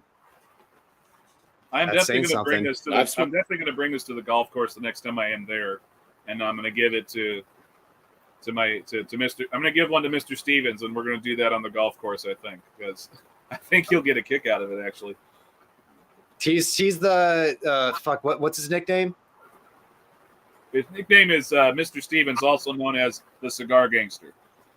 Cigar Gangster. Yes. Okay. Yes. That guy's chill. That guy's funny. He's funny. You can tell he has a smarmy sense of humor. That's a very good observation. Yes.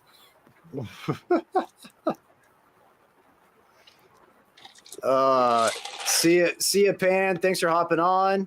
See you, guy. Dude, yeah. Keelan, come join. Keelan. You just we finished the shit show, so you can light up a good cigar now. Even though it was not a bad cigar. Actually, it wasn't a shit show.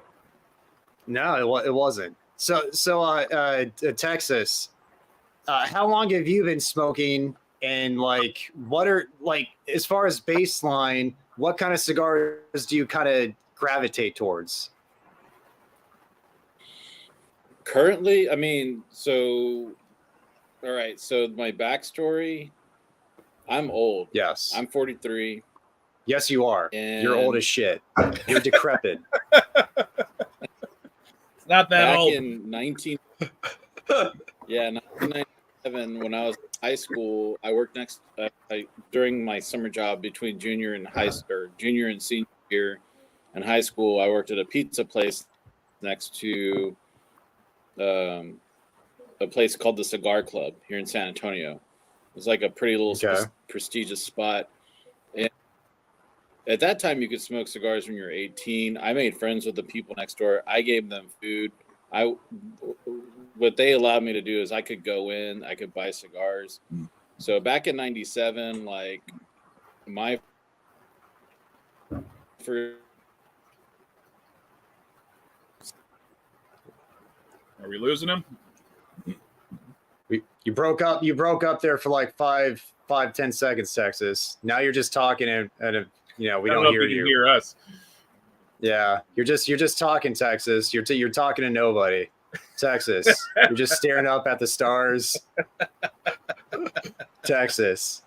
What the hell's going on? Are you a mime? Something happened Texas. With his audio. Yeah, iPhone 6. I still don't think he can hear us. Don't think he can. Yeah, he can't. No. Texas. Texas. We can't hear you. We can't hear you. It's God. It's God. I'm gonna maybe if I remove you and try talk Texas. Texas, no. exit out of StreamYard and use the link again to come back on. If you can hear us. So sorry about that. Technical difficulties. Yeah. Going back to it, I just remembered another really good cigar. So a little bit of a caveat on it. So the Padron Natural number 2, I aged them for like 2.5 years, and I already liked that cigar. I really, really liked it after it was 2.5 years aged. That those things age remarkably well. Well, so sorry, Joe. Which one? The Padron number 2 Natural. It's already it's from the 1926 series. So that one. Oh, okay. Yeah. So that one, I already like that cigar. I know it's expensive. I just like it. But I had it sitting in the back of my cabinet for like 2.5 years, and I decided I did a review on it, and it just turned out so good after it had aged a couple years. Aging Padrones can definitely pay off. Yep. They can definitely pay off. Texas, can you hear us? Can we hear you? Yeah, I just had iPhone 6 issues, man. I'm sorry. I get it. Dude, okay, so I think you're talking about like in the late 90s. That's like the latest we got to. You were trading food for cigars. Yeah. So, Romeo y Julietas, punches, Macanudos, like all the basic stuff, like that was popping back then. Of course, you had Cohibas. Cohibas back then were still like $20, so it was still like a pretty decent cigar. Still are. Yeah, absolutely. And I want to say, I mean, I took a hiatus for a while. I didn't, but life happens. So for like 20 years, I really didn't smoke cigars. And then when COVID hit, I got like a magazine in the mail for like get 20 cigars for $10. Yeah. And I was like, okay, sure. Yeah. So I purchased them. I'm not going to mention the company that I got them from, but thank you. Yeah, I started smoking them, trying different stuff, and started watching more stuff on YouTube because I mean the whole world was like basically shut down. Right. So I kind of picked it up again. Yeah. So that was like my backstory. Matt, what was your other part of the question? I kind of forgot already. I'm sorry.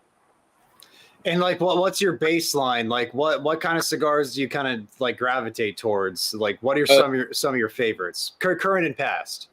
Yeah. Right now, I mean, more so, I'm like into the Maduros and the Brazilian, the broadleafs, and the broadleafs. Yeah. But I mean, I will smoke a mild one here and there, like this raw Mexico. Like, I mean, it does the job.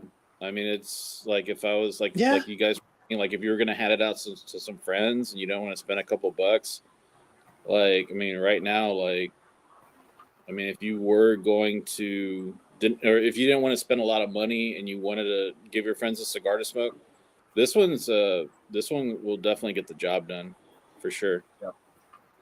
Agreed. Dude, it's in the same ballpark as a James Dominican, Connecticut. It's like I would smoke like it's like 1A and 1B. Like they're mostly inoffensive, and the fun like once you get to the band of the Ron Mexico, I'm fine with just tossing it. Yeah. Especially given it blows my fucking mind that we just smoked the Ron Mexico, and construction was the best part about that cigar.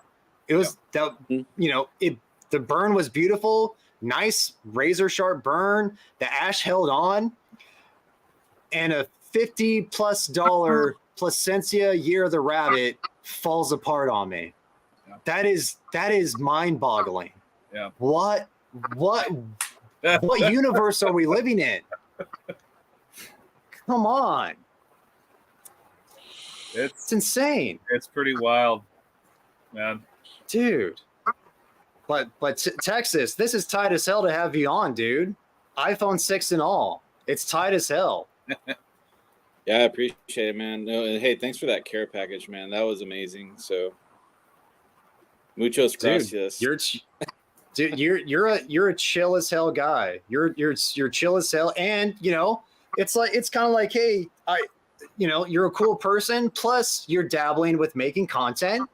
Might as well fuel that, help out in that regard. See if you start doing more reviews, dedicated reviews, or just live streams and just smoke a cigar while you talk to people on the live stream. Yeah, in Texas, reach out to me, send me an email because I'd like to send you some stuff that I think you might enjoy as well.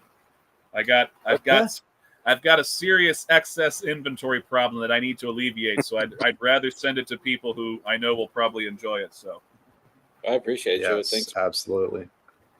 And it's funny, dude, because like it's kind of a trip because Texas, with your comments, you have some pretty eyebrow raising comments, but talking to you in person, like, you know, a virtual face to virtual face, you're very subdued comparatively compared to your comments.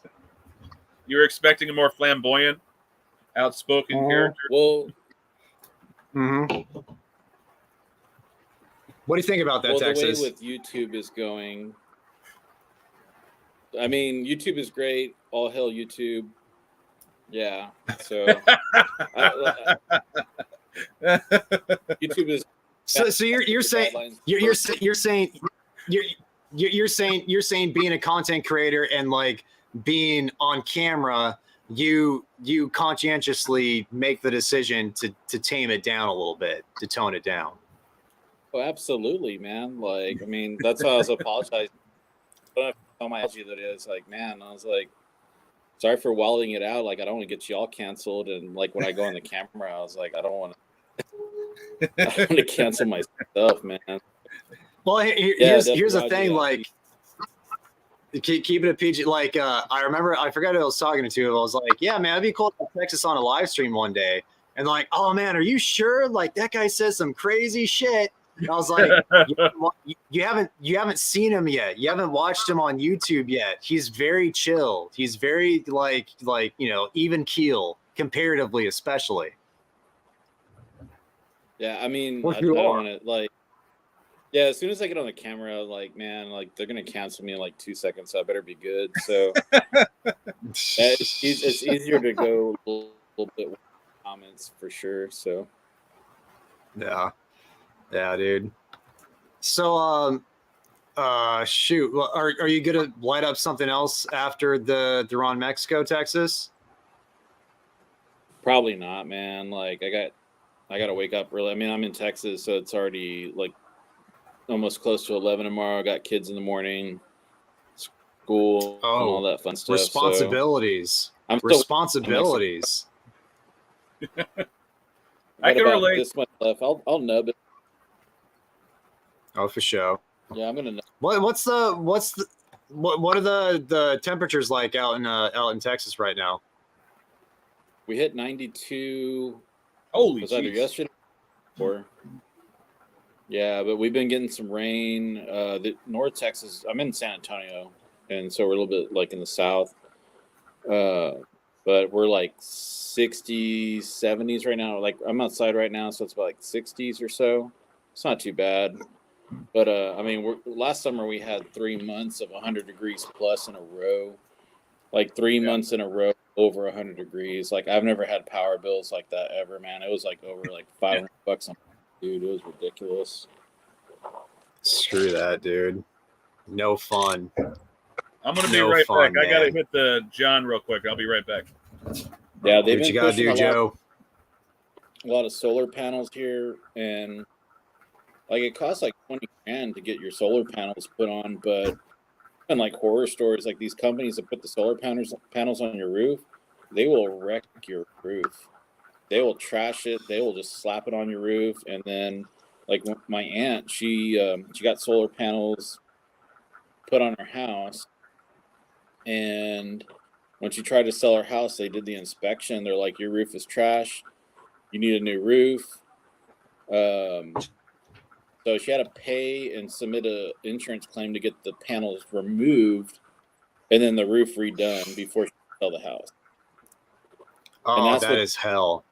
Yeah, that's without reinstalling the panels. So she had a bunch of panels on the side of the house with a new roof. Probably lost about $20,000 on the sale because of the panels. I think, like in the long run, like if you're gonna get them put on, just make sure that it's a reputable company that they're gonna put it on correctly before they trash out your roof. And I think in the long, your forever home, go for it. But I mean, that's some of the things you don't hear about when they're trying to sell you stuff. Is San Antonio, do you guys get hail? Do you guys get like mega hail out there? Yeah. Yeah, it gets hail like here and there. All right, thank you, sir. All right, perfect. Sorry, I'm getting some food right now. Go for it, man. Get your nom on. All right, thank you. All right, perfect. Thank you. Sure. Yeah, go for it.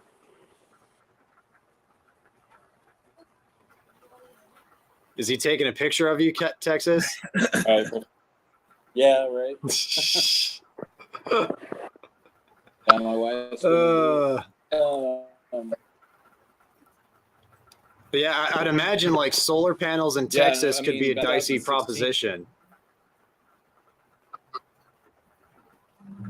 Yeah, they're trying to incentivize subsidy credits and whatnot. But like in 2016, that was probably the worst hail that we had. And I remember being inside my living room. It sounded like there was rocks hitting the roof. Yeah, that's how bad it was. I don't know what that's like. Roof. Luckily I have a friend that does roofing, and he gave me the homie hookup. I think they gave me like $12,000 for my roof, and he was like, "Dude, just give me like $5,000, I'll do it." Always good to know contractors. Yeah, man. I think he probably made like $2 million, and like in that year he probably made like $2 million, and he didn't have to do shit for. But the real money comes with your commercial contracting, like with the roofing and stuff. The apartment complexes. Yeah, he did so many apartment complexes. That's where he made the bucks.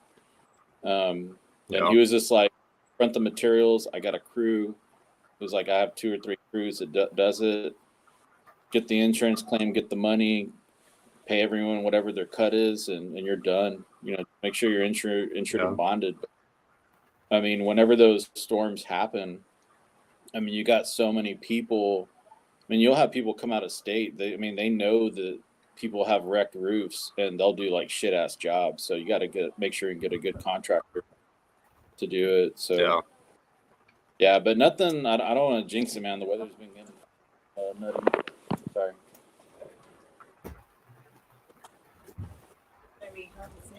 Yeah. You want your drink? Looks like EKB's being voted Sin Compromiso out of that or the El Baton.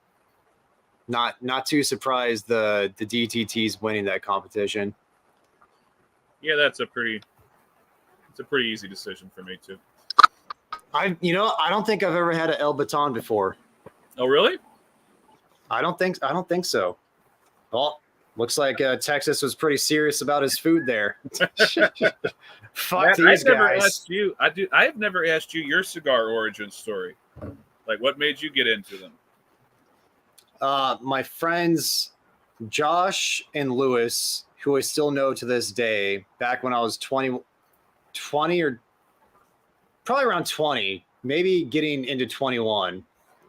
Let's add Texas back. So it was those two friends who are a couple years older than me. It was just something to do while watching boxing. Okay. Like boxing, like that's a thing. Like for us, that core group of guys right there, of that group of friends that I have, it's boxing is what brings us together. And cigars were just a part of that. Like cigars and boxing go hand in, like historically, you think about like going to MSG, cigar smoke up in the air, and just culturally, that's what it is. Yeah. Like boxing and cigars, as far as sports goes, that's it.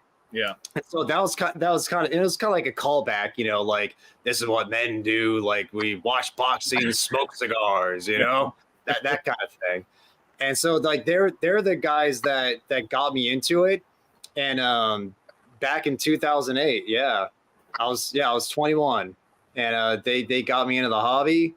And it's just like something like this, like cigars bring people together, and cigars strengthen friendships. Like it's a reason to keep in touch. It's a reason to do these live streams and talk to each other and get to know each other more. Like that's such a vital part about what makes cigars so amazing, is that you get these experiences while, and it's something that you can do as well to where you're sober.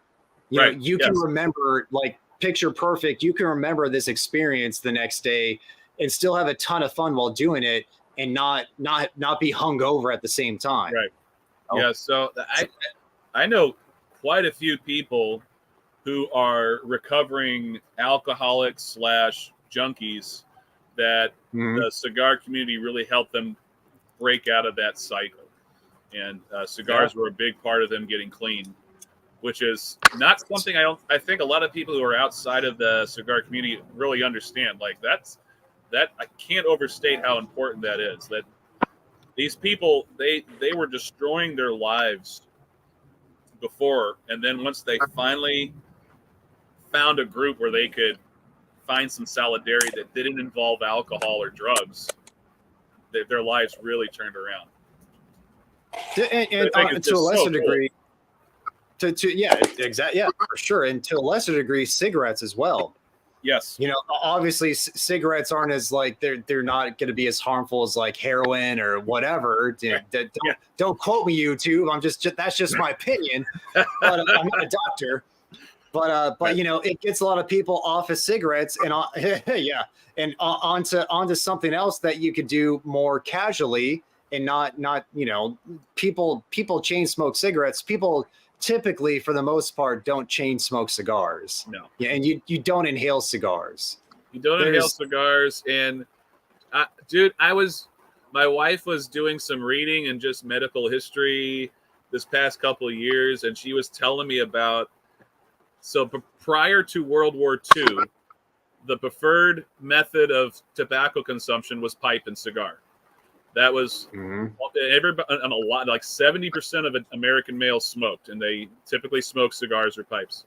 And then after World War II, with the U.S. Army, part of their things that they would send over to rations. the GIs, they would send cigarettes because they were cheaper, they were easier to ship, and they could send them easier than sending cigars. So everybody then switched in mass to smoking cigarettes. And wouldn't you know, the cancer rates tripled in a mere 10 years after the cigarette boom took over. So it's like, yeah, cancer existed before, but it was rare, and it's not rare anymore. And I can't help but think that cigarettes had a lot to do with that. Dude, Hitler fucks everything up. Yeah. Hitler fucks everything up. He really Fuck did. That guy. To quote the great late Norm Macdonald, the more I learn about this Hitler guy, the less I like him. So sorry, Texas. I totally cut you off there. What were you gonna say, man? No, man, I'm just the new guy. No, I actually used to smoke pipe. I had a really nice Savinelli pipe that I used to smoke, but like when I was in high school and college, like people would steal it and try to use it for different things. And eventually I had my two Savinelli pipe, and then I had like a real cheapy like pipe that like I just got tired of people stealing them, so I just said forget it. But I guess that's maybe why I like the Deadwoods and the Stillwell Star Aromatic No. 1. I have a Deadwood here, but for a while I just did exclusively Deadwood. I was just like a Deadwood fanboy, and I haven't had a Deadwood in a while. Never had one. You haven't? Okay, they're different. Yeah, no. I'm prefer any more cigars to you, other than that blend that I was telling you about, the 1800s blend, just for the experience. But we have a company here in town that they have recreated the blends. It's like a family company that's recreated blends from the 1800s. But they've been doing cigars for so long that they have the blends from the 1800s. Wow. So it's not tobacco from the 1800s. It's the blends from the 1800s. You're not smoking 200-year-old tobacco. Okay. Yeah, that would. For sure. That's gonna look like whatever Keelan sent over to DJ. And DJ, I was kind of sad. I asked him if he still had the moldy cigar, but he said it got thrown away. I think he said he chucked it at his garage door, I think. And it was like he was on the ground at his garage for a while. I'm guessing he just probably tossed it at that point. It's all good. It might be the best cigar, like it might flavor, who knows? Might be, man. Might be. Are you guys into boxing at all? Joe, Texas, into boxing? I don't follow it, but I like watching it. So All right. it's funny because I go back and forth because there's the whole moral quandary regarding boxing because it's the only sport where the competitors are actually trying to hurt each other. That and MMA, of course, but there's no denying watching a really good boxing match. There's nothing like it. There's some matches that just I'll still rewatch from time to time just because they're just so inspiring to watch. I love the Mickey Ward versus Arturo Gatti fights. Gatti Ward. Yeah, those were so good. Yep. Best fights ever, dude. Yeah. Best fights ever. For me, it was just man, late 90s. And then like George Foreman and I think the last boxing matches I probably watched was like literally the last one I paid for was probably Mayweather and McGregor, and that was like total cheeks, man. Like I gotta hop off, get in the doghouse, man. Thanks for having me on, Matt. Thanks for the cigars. So I enjoyed it this evening. I appreciate you all. Absolutely. Thanks for coming Great on, dude. Thanks for chilling. It was good to meet you. Yeah. All right. Well, same. Yeah, I appreciate you guys. Take it easy. Peace, brother. See you, dude. Have a good night. Do you are you looking forward to the Tyson versus Paul fight? I don't get, dude. All these expedition fights, I don't give two shits about. Like, I mean, it's a spectacle. Obviously, it's cool to see that Tyson's still able to get in the ring and be competitive, but it doesn't mean anything. It's not right. It's not prize fighting, in my opinion. It's not a distraction, but it's something that it's filler. It's like, because, and it sucks. It just goes to show you the state of boxing right now, because MMA's like taken off so much that boxing literally needs stuff like this to stay relevant. Yeah. And that blows. I love Tyson. No, it's not. I love Tyson Fury. Yeah. Dude's fucking awesome. It's very fun to watch. I just wish there's more competition. And it's like, this has happened throughout the ages too. It's like once you get a belt, like the less active they are with any, typically at the higher weight classes too. But it's so hard to stay relevant in boxing, and just like it's, in my opinion, it's just as much boxing not doing well as it is with MMA just doing extremely well and being handled and being marketed way better. Yeah. Well, I mean, boxing's also got kind of a dubious reputation when it comes to some of the promoters too. Like, there's some real pieces of shit, running some of these fights. And, most notoriously Don King, it's like Don King, as soon as he got his hooks in Tyson, he ruined that guy's life, a lot of people, I remember like when I was a kid and like everybody in my family was just like, Mike Tyson, he's just a loser thug. And I realized after a while, it's like, it wasn't that, because he was actually a really class act fighter up until Don King got a hold of him. And after Don King got a hold of him, his life just went to shit. And that's when all this problems started. And then you see it now. It's like, this guy is a completely different individual now that he's, effectively retired. He says some pretty surprisingly wise things. And you don't expect that, but it's true. No, he's very intelligent, and he's like a habitual reader. He's very into literature, and just he's probably read more books during his lifetime that I'll ever like begin to think to read. Right. Very, very well read, very well spoken. His one man show was very engaging when he did that. It's cool to see him have this renaissance later in life, because he did get fucked, his own decisions plus the people around him influencing his decisions. But it's good to see him kind of have like this twilight renaissance that he's been having. Like it's been happening for like the last 15 years, ever since really the documentary came out on him. Like I think like 2007, something like that. The HBO documentary that came out about him. Yeah. But yeah. Yeah, it's very cool. Yeah, Justin Hiddleston makes a good point. Boxing would have made a better comeback if we had seen Mayweather and Pacquiao in their primes. Yeah, we saw them both like 5 years past their prime. Well, yeah, well, and also with Pacquiao, his rotator cuff was broke or something like that. Like he wasn't 100%. He still would have lost the fight, but yeah, it would have been more competitive at least. Yeah. Yeah.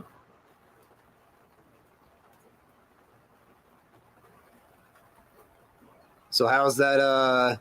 What the fuck you light up again? Oh yeah, the Intemperance or the Volstead. The Intemperance Volstead. Yeah. Yeah. It's pretty good. Are you big on? It's Roma always stuff? funny though because not super, but every time that some of the original Intemperance line, I'm not crazy about at all. But like the Cro-Magnon, the what's the other one that they do? They do really good special releases. Like, yeah, they do really good special releases. So like they're one of the brands that actually do special releases that are like those are worth getting excited about. And now their stuff is definitely on the bolder side for sure. They are really bold flavored cigars, but I kind of dig that. Mm-hmm. Like they do one called the Mastodon and the Black Irish. Both of those, I love those cigars. Those things are just Black fantastic. Black Irish is one of the best Candelas out there. Yeah. Great cigar. Really impressive. Yeah. Oh, another one that I just realized that I forget to mention when I think of, like, I really like Illusione stuff. The Epernay is just one of my regular favorites. They do one that's a little expensive called the Hot 10, but the flavor just pops, man. Love that. The one with the gray band. And then, the one with the gray band. Yeah. And the original Documents is just great. They do good stuff. I just like their flavor profile a lot. I love their stuff. I'm just kind of a little sad that they started doing like bigger bands, because like that was like their thing. I know it was a little bit more confusing the way that they marketed their cigars with the smaller bands, kind of like Tatuaje does. But I guess to be more relevant, they wanted to make their cigars more accessible to the public in a sense. But the Epernay, dude, I love that. The La Ferme, I love that cigar. The ECCJ, great cigar. The Holy Lance, one of the Lanceros that'll actually like go out of my way to smoke, Yeah.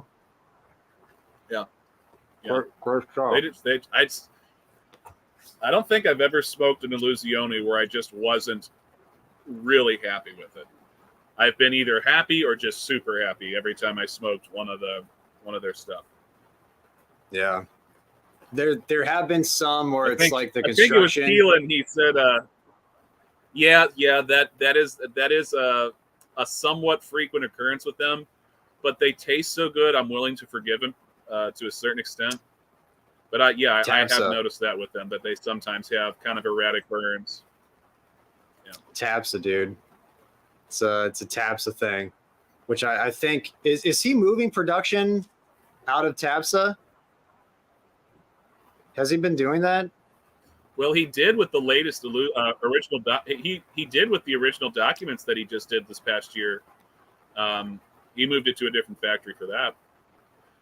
Okay. So, because I know Malillo. I know Malillo. So sorry, Joe. I was gonna say I know Malillo. He moved the Wise Man, right, which was at Tapsa. He moved that to my father. Yeah. The Why Wednesday. Yeah, and he's completely rebranding it too. Well, not completely, but like he's changing the motif and the bands, and he's not calling it El Wednesday anymore. It's just the Wise Man. So. Yeah. No, nobody could pronounce it. He's been doing a lot of rebranding on a couple. Yeah. The Axum, the Matapa, now the Axum. Axum. Yeah. Which Yep. I think, wasn't it I because... know you weren't crazy about it. No. Did you like that cigar? I did. Yeah, I did like it. I still think the Olmec was better, but it's still a good cigar. Yeah. Have you tried the La Aurora small batch lot number 2 vintage Solomon? It has been my favorite this year so far, from Justin. You know, I'm going to have to try some more La Aurora. I've only had like 1 or 2 of their things in my entire life, and I don't know why I don't smoke more La Aurora. By all accounts, they're a good brand. I just, for whatever reason, haven't smoked a lot of them, but I'll have to give that a try. Their branding isn't compelling.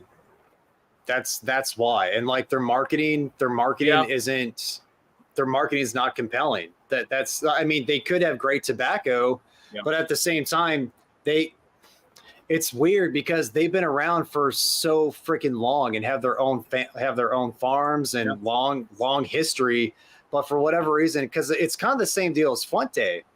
But Fuente is taken off, and Fuente is capitalized on their name and on their family and on their farms with the Opus and whatnot. It's just La Aurora hasn't been able to do that. They have the Preferidos, those are solid. Yeah, well, but sorry, Joe. No, go ahead, finish your thought. But they haven't had that killer app like Fuente has with the Opus. Like that, La Aurora just hasn't ever been able to attain that status. Yeah, I think with like Fuente, one of the best things that they did for their brand was just the way that Carlito made himself so visible. Like he really went out and did a lot of just making himself known, and people kind of crave that. Like they like to see the name, the person behind the name, as much as possible. I think that goes a long way for the consumer base. I don't think he's done it as much as of late, but earlier he was doing it a lot. So I don't think that can be overstated. No, true. And just like Nicaragua's been it is kind of the funny, hot commodity. I was gonna say Nicaragua's been the hot commodity for the past 10 years. La Aurora isn't Nicaragua. They're they're Dominican. A lot of their cigars are Dominican Puros, like you were talking about before. Dominican Puros kind of have been neither here nor there, unless you're an Opus. Right. Yeah.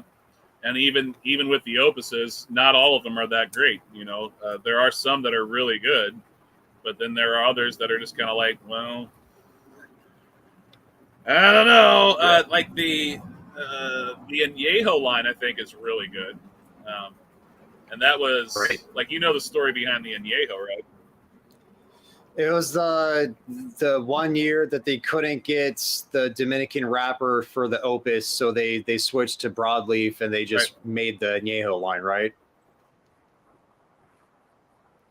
Yeah.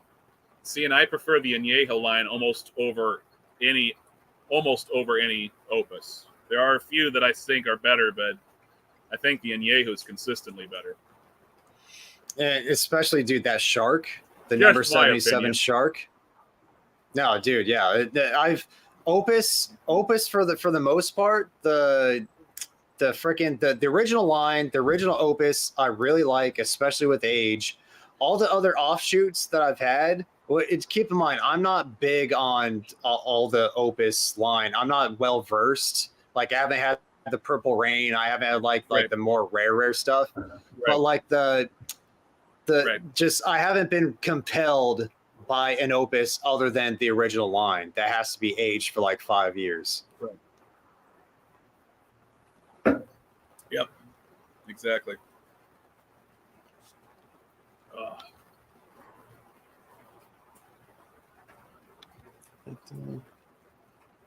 It's funny. This back third is the best tasting of this cigar, and that's not me crapping on the first 2/3 because the first 2/3 were pretty good.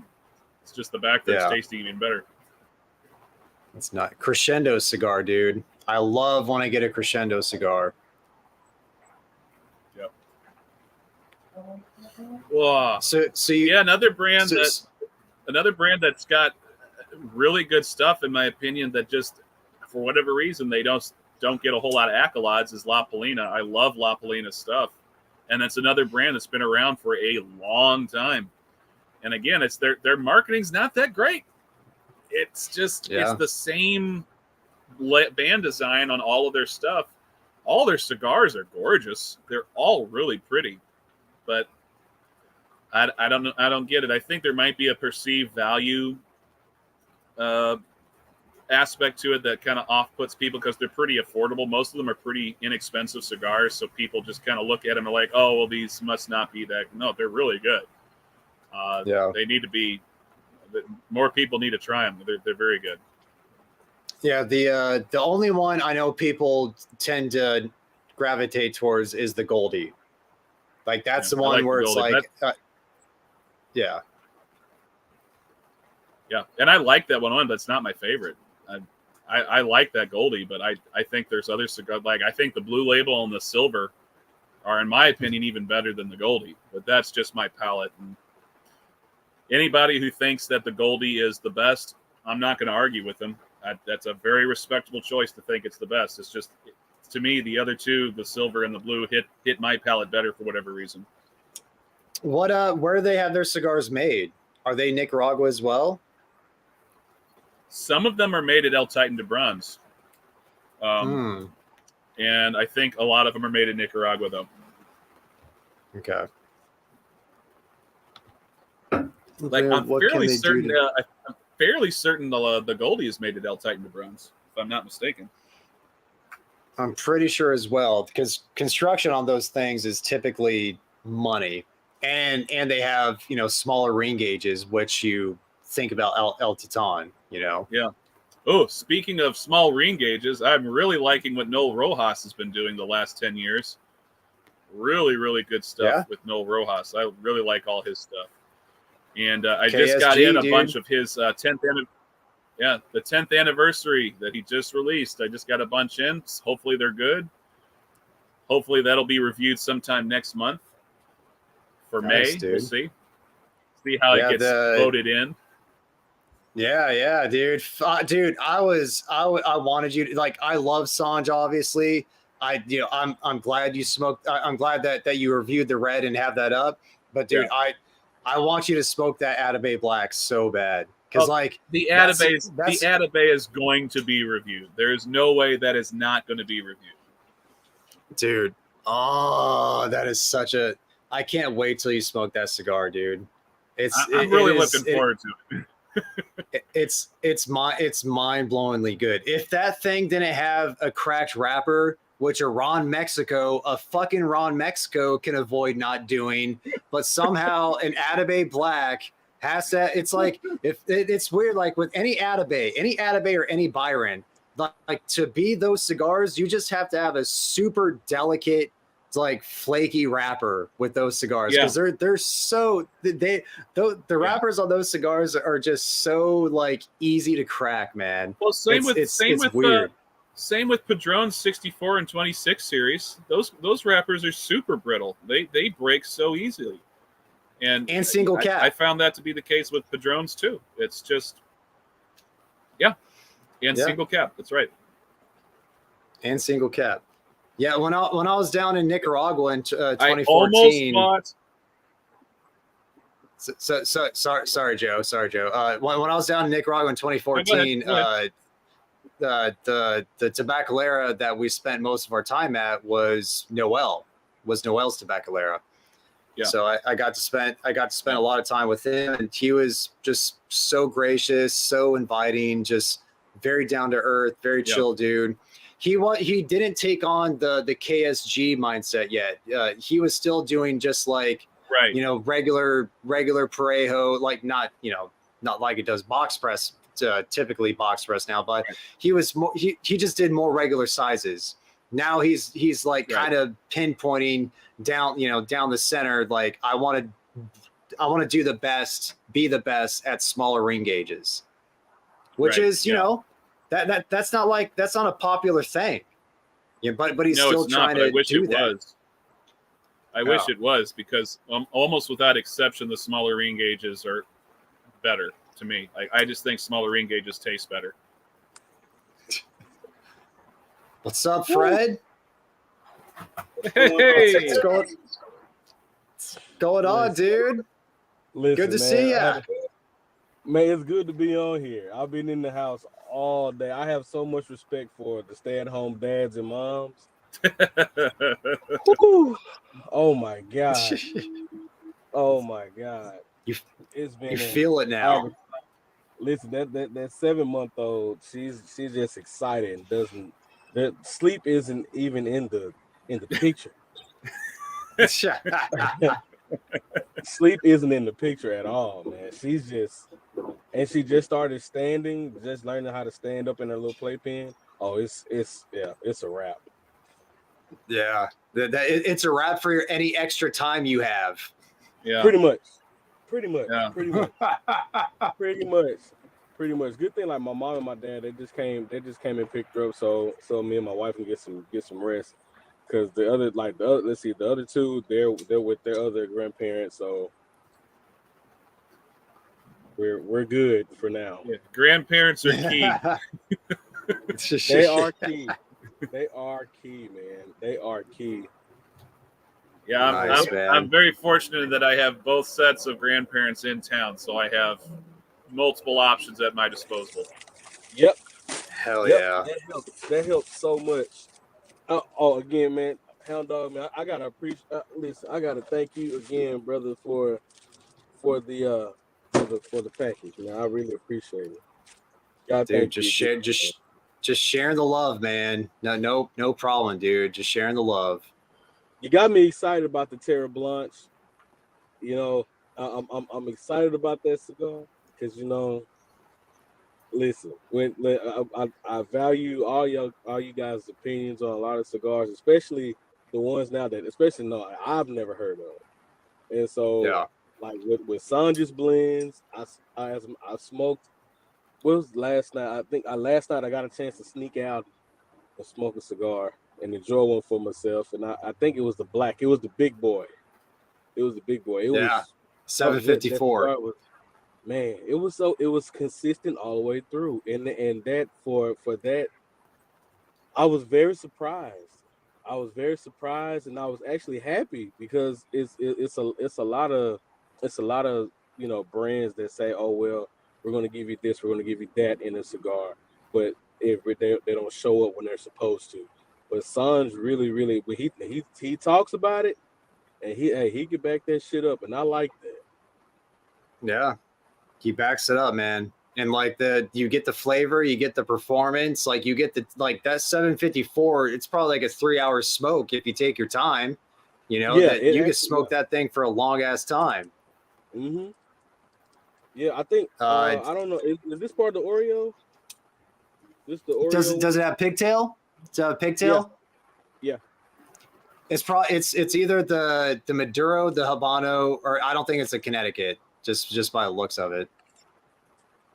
Yeah, this is the one I said I was gonna light up and see. It has a closed foot on it. All of them have closed foots? I believe all of them do, even the RS88s. I'm pretty sure. So that looks. I think that's an Oreo's tail Maduro. I think. Okay. You tell me. You tell me. But have both of you guys had the black and the red of the SPs? Yeah. I think so you've had the black, Fred. You haven't had the red yet. I had the black. I haven't had the red yet. Okay, and Joe, I think you prefer the red over the black because you reviewed the black as well, right? Yeah, I reviewed the black I think last year, and that one was also really good. It just the flavors popped a little bit more for me for the red. For me, I think they're both great, but for my palate, I can consistently go back to the red and find something else that I just love about it. Yeah. You know, it's a dynamic cigar. It's a more, in my opinion, it's a more dynamic cigar than the black, but the black is still a great cigar. Yeah, for sure. And Fred's lighting up an Oreo's tail. Fred, what's been the best cigar you smoked so far this year? Not gonna lie, the Padron Black has my heart right now. Dude, damn good cigar. Padron Black. The Padron, I guess for me, it's it smokes differently than your average Padron that you get. It smokes better than the 1926. It smokes better than that whole line for me. Well, I'm not gonna lie, the 80th anniversary, that was a very good cigar. Yeah, but Keelan, but smokes good. What's up, Keelan? What's going on, dude? Good to see you on, man. What did you just light up? It's the San Compromiso, man. I'm about to put it down though and light up this El Baton though. Oh, nice, dude. Is the sin not working out for you? It has a tunnel, man. I just hate cigars with a tunnel. I can't stand it. I hate it. That's why bother with it? Why fuck with it at that point? It's not as bad as some, but like the draw is off. It's not bad. It still tastes like a Sin Cop though. Yeah, for sure, dude. Sounds. Fred, I want to know how it's gonna go with that Maduro, man. That Maduro is solid, dude. It's one of the best. You know what? I'm not gonna lie, bro. I'm digging the retro hell on this bad boy. It's not bad. It's not bad at all. Nice, dude. I'm digging it, man. I'm digging it. Oh, listen. So, all right. So, Joe Hound Dog. So, the one night, I think it was last week, Keelan? We were on live on Instagram. Yeah. And so we were talking about like it's because I know a lot of people like think like Agnostic really falling off by the wayside. Kind of fell off with their blends, and I get it. I think it's one cigar. If they bring it back, it's gonna be a banger. And we talked about it, and it's the Secreto de Artes. But the reason they discontinued the cigar was I think it was 2016. No, they came out with it in 2016, 2017. They had some issues with Hiram and Solomon because of the name. It was the name and also the band. The cigar had another name. It's called the Master Mason. That's what with that cigar it had issues with Hiram and Solomon. But when I mean to tell you, like getting a chance to smoke that cigar, that's still the best cigar I ever had in my life. No cap. I'm not lying. And when I'm talking about a damn good cigar, I'm talking about a damn good cigar. And even you would really like the cigar. Even and it has a balance of pepper. Now I know you like I know you don't mind pepper on a cigar, but when it's truly balanced with other flavors, you can't go wrong with that. Yeah, and it's truly balanced, and it's like, man, it's one of those cigars that you smoke and you never forget. Like shit. I had to review it. It was like I had to review it. I did it a long time ago, but I had to. I said people got to know about this, and like I went back like a week later to try to buy it, because they came in like a sampler pack, and I forgot the website's name, and it was completely gone. Shit, they're that good. I probably bought the last couple. It hurt. Oh, it hurt. It hurt my soul, man. Do you know the blend on that cigar, Fred? Do you remember the blend? It had a Mexican San Andreas wrapper, and I think it had I think it was just regular Nicaraguan binder, and I think the filler was Nicaraguan, but it was Ometepe. That's Matt's favorite. Oh, it's Matt's favorite. Dude, you know what? The freaking Le Patissier, the pastry chef, Yeah. That has it in there, and I fucking love that cigar. Yeah. So you notice the sweetness that's in that La Pitissier? You get that with the pepper, dude. You would really dig the cigar. This is when I first started with the vintage cigar, and I barely knew Fred at the time, and I was just smoking that cigar by chance. I got it from whatever website he was talking about, and I was like, "What the hell is this? It's amazing!" And I fell in love with it, but it was discontinued. I hope Fred can put the word out there to get them to remake the cigar. Aganorsa should do this. I don't think they're smart enough to do it right now, but that cigar was amazing, bro. Ometepe or not, you would love it. Joe, you would love it too, dude. Just the way you pick out flavors and different, nuances in cigars. You would have a field day with that cigar, bro. Mm-hmm. So serious, man. Like it's like really, you know how you have a cigar experience that's unforgettable. Like we'll always remember the first cigar that we really, really loved and enjoyed, and we also always remember that cigar that really just blew us the fuck away. Like, where'd that come from? Yeah. And so it's truly one of those cigars. If they were to just keep the original blend, and if they still have it in the vault, it's aged perfectly. Yeah. Why not? I doubt they do. If they're that good, I doubt they do, man. Which is a shitty part. Mm-hmm. It was so under the radar though. Like I don't think anybody was paying attention to it. It didn't have Aganorsa like on the band or anything like that. Like I didn't know it was Aganorsa until I did all the research on it. And it was one of those that came in like whatever, sample pack or whatever it was coming in. And I was like, this is the best cigar that's in this pack. Yes. And it was really that good. Like nobody would have paid attention to it. Like I have other than Fred, he's the only other person I know that was talking about that cigar at the same time. Fuck. I completely in the dark on this one. Honestly, I'll send it to you later, man. I'll dig it up. I think I'm the only person. I think I'm the only person that actually reviewed it, because I tried to find other reviews on it, especially at the time. I don't know about now, but like at the time, this was like, damn, Keelan, how long was it? Like 3 years ago? Got to be 3 or 4 years ago, bro. Yeah, about 3 or 4 years ago. And so at the time, nobody did a review on it. I would ask people, guys that's been smoking cigars for that like this for 25 plus years. I'm like, man, I've never heard of that cigar. I'm like, what? I said, man, I've never heard of it. I said, fuck it. I'm just gonna smoke it by chance, and I'm just gonna see. And I said, let me review it, because if it's good, I always want to remember it. So I like bet. So that's when I just went ahead and reviewed it, and that shit was really, really good, man. That cigar was a blessing. I'll just put it that way. Shit. Yeah, because typically you don't see Aganorsa work with San Andres too often.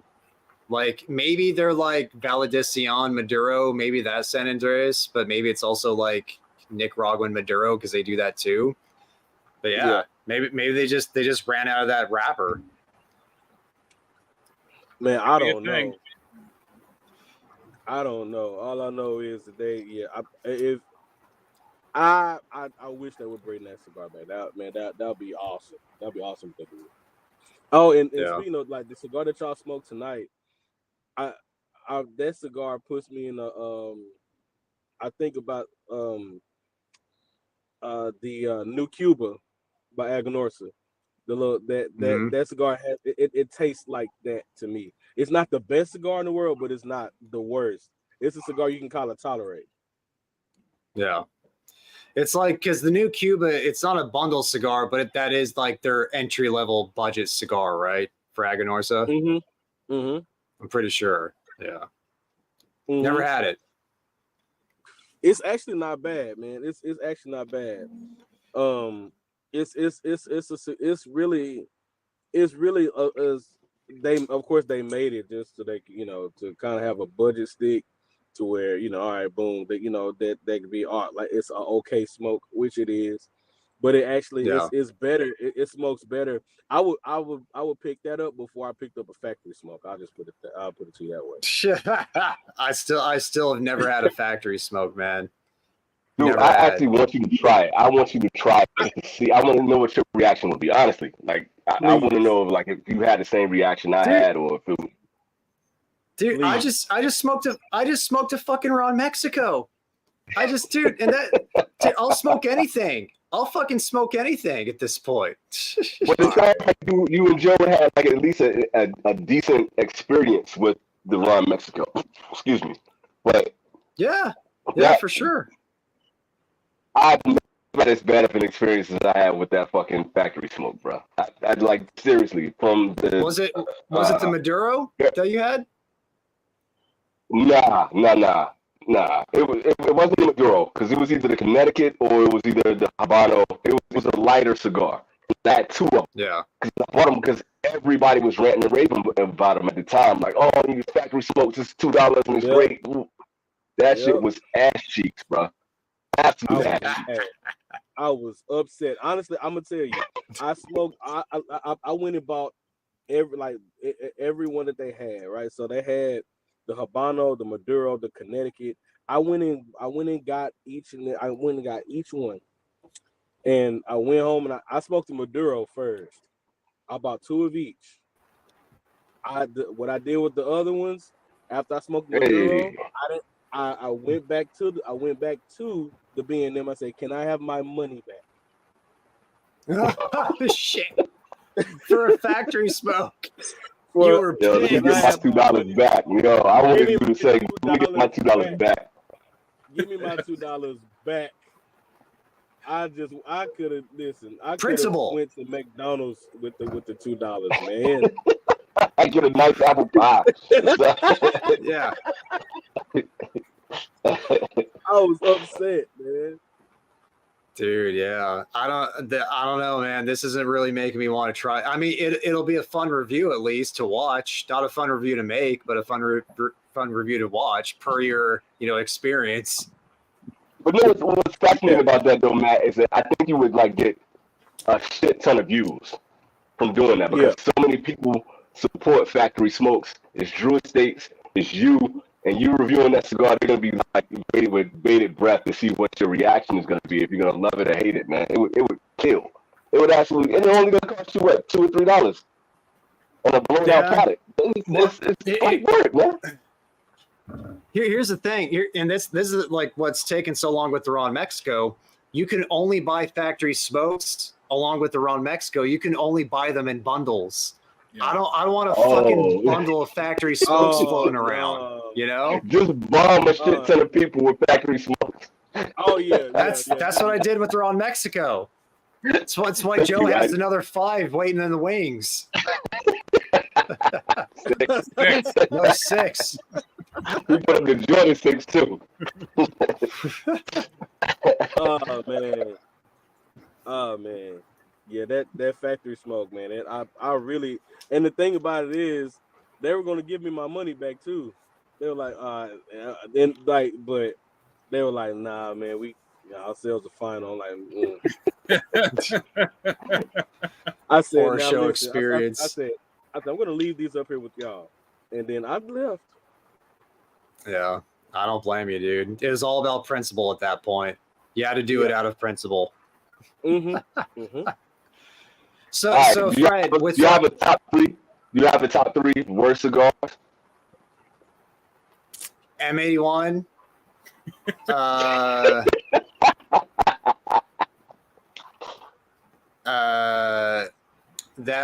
Dude, the Black Market, the Alec Bradley Black Market, that was horrible. You hate that cigar, dude. You hate that cigar. Oh yeah, that's a bad. And probably the Camacho Broadleaf right now. Those are probably off the top of my head. That's top 3: M81, Camacho Broadleaf, Alec Bradley Black Market. What about you, Joe? Well, one of them, I don't want to reveal it yet because the review hasn't been released, so I won't do that one. But one, nice. Yeah, you'll find out on Friday, and then. Alec Bradley Magic Toast 5th anniversary. I've said it a bunch of times, even tonight. This cigar just annoyed me. I understand. And then I was talking to Matt about this earlier.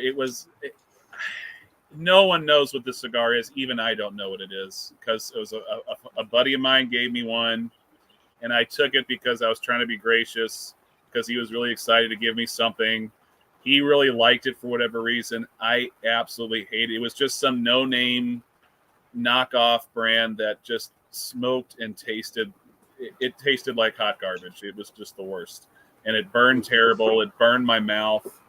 And then the next time he saw me, he gave me another one, and he wanted to smoke it with me. So I had to smoke the damn thing again. It was just the worst. It was just terrible. Boy. So yeah, those are mine. Sometimes you gotta be honest with your friends, man. Just like, nah, man, I can't do this to the kid, bro. Yeah. Facts. I can't. Facts. Let's see. For me, okay. Yep. The fucking Grey Cliff G Turbo 2010. Oh, bad. Yeah. No, never. And Liz, and the cigar that I just reviewed not too long ago was the Papa Saka. Did not like it. Which Oh, one? shit. Which I one? almost lit that up. The Me Creative Black Papa Saka. Okay, now I know Matt, you really like that cigar. I like the Saka-Con. Yeah, the Saka-Con. I wasn't a fan. Papa Saka. I wasn't a fan. People have been telling me to smoke the Saka-Con. They say the Saka-Con is better than the Papa Saka, but that Papa Saka, in my opinion, by far. Listen, I'm so serious. It's like I'm serious. When I'm gonna tell you, I'm gonna be honest. When I smoked that Papa Saka, I'm gonna tell you, it's like somebody set a platter of dirt, shit, and leather, and said, "Hey man, pick which one you like. Go ahead." And also, I felt like I put my fucking tongue in the anthill. I told you can't be this. I just put my tongue in the anthill and twirled it around a little bit. And said, "Okay, ants, have your way." I'm amazed. I did not love the Papa Saka. I didn't love it as much as I did the Saka-Con, but like I never would have expected that kind of review for it. But hey, man, it happened. It happened. Yeah, bro. That wasn't it. And the other one, let's see. I've had quite a few bad ones. It's a cigar called the Independence, and it came in a pack, like a little bundle pack. I got it a long time ago. I think I don't know if I reviewed it or not a long time ago when I first started. And because I wanted to just bring to the forefront a lot of cigars that nobody ever heard of, nobody ever saw. It was called the Independence, and I like listen. It had beetle holes in it, and I said, and like the thing about it is, I just wanted to smoke a cigar at the time, so when I lit it up, I didn't notice the beetle hole was in there until like I flipped the cigar over as I was lighting it, and when I'm talking about it literally stained my tongue with the funkiest taste I ever had in my life, and it was on my breath for a week. Yeah. Oh. Bad experiences like that. Yeah. It's like no matter what you do, you can't get rid of that flavor. Yeah. Nope. It was bad. You see that comment? See the comment? Sorry, man. Heads up. Just word of warning right there. I think you'll be okay with the Papa Saka. Anything else, dude, you're in trouble, man. Just for what it's worth, like if you end up liking it, that's fine. You don't have to. Just because we say it's shit doesn't mean you don't have to agree. It's just for real. It was just shit for me. It's like that's it. It was just shit for me. That doesn't mean it's gonna be shit for you. And I say that all the time. Like, man, just because my experience was bad doesn't mean yours is gonna be bad. I hope you have a better experience than I did with mine, because this was absolute complete shit. I can't do this. Now that Grey Cliff is pretty much universally bad. That Grey Cliff is like, what the fuck? Oh my god, bro. And I'm like, and he has the audacity to have $35 and plus dollar cigars for what? No. From what I've heard, Grey Cliffs used to be good back when they were like more boutique, like, you know, just like had a few a few thousand cigars per batch, whatever, but they sold out to the magazines. They did the whole Gurkha thing, and the quality just went down the shitter. Yeah. And down the shitter, it for sure went, man. I've never had the free will. I'm not even familiar with that. Anybody know the free will? I'm not even familiar with that at all. Never heard of it. No. Never heard If of it. if it has anything, if it's a collaboration with G Turbo or anything of Great Cliff, I do not send that. Nah, you ain't gotta worry about that. You get... Yeah.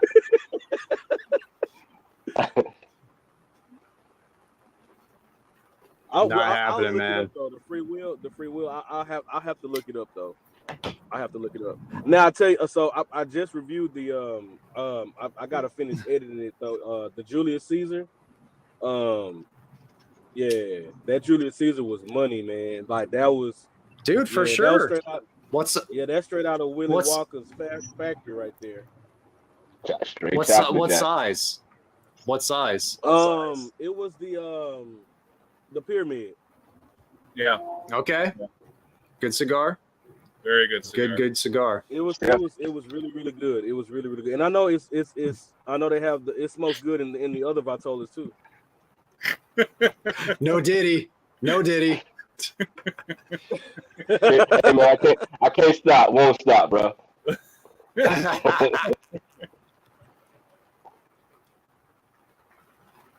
A good Deadwood? Hey, look, I would say this, man. After I saw the video that I was posted about Deadwood, man, I'm never saying anything bad about Deadwood again. But no, I have a Deadwood, but I got nothing but good things to say about Deadwood now. Yeah, man. We're just here as like as a cautionary tale for cigars that we think are shit. Just added perspective, but you got to find out for yourself, and there's only one way to do that. Mm-hmm. We're just pundits. So yep. I got a good controversy-inducing question.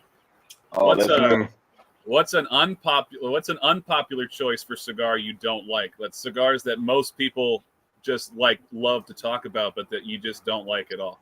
Oh, that's a good one. That's a really good one. I've got one for me that's going to be probably, it might piss a few people off. What out there? I do not like the Andalusian Bull. Can I be honest with you? Can I be honest with you? I second that opinion, but not saying I don't. Okay, how can I explain it? I gotta explain it because it is, I guess it's a production thing for me, because now it does not smoke like the cigar that won Cigar of the Year. When I first had it, I smoked it when it was Cigar of the Year, and that cigar was an absolute banger. But when I smoked it again, I said, "What the fuck is this?" Yeah, I know. It's not saying that it's like a absolute for me, I just get, it's like bland. It's super bland. Yeah. It's like that Opus that number 13, the one it was just bland. And it's like what am I smoking? When I first had the cigar, it blew me away.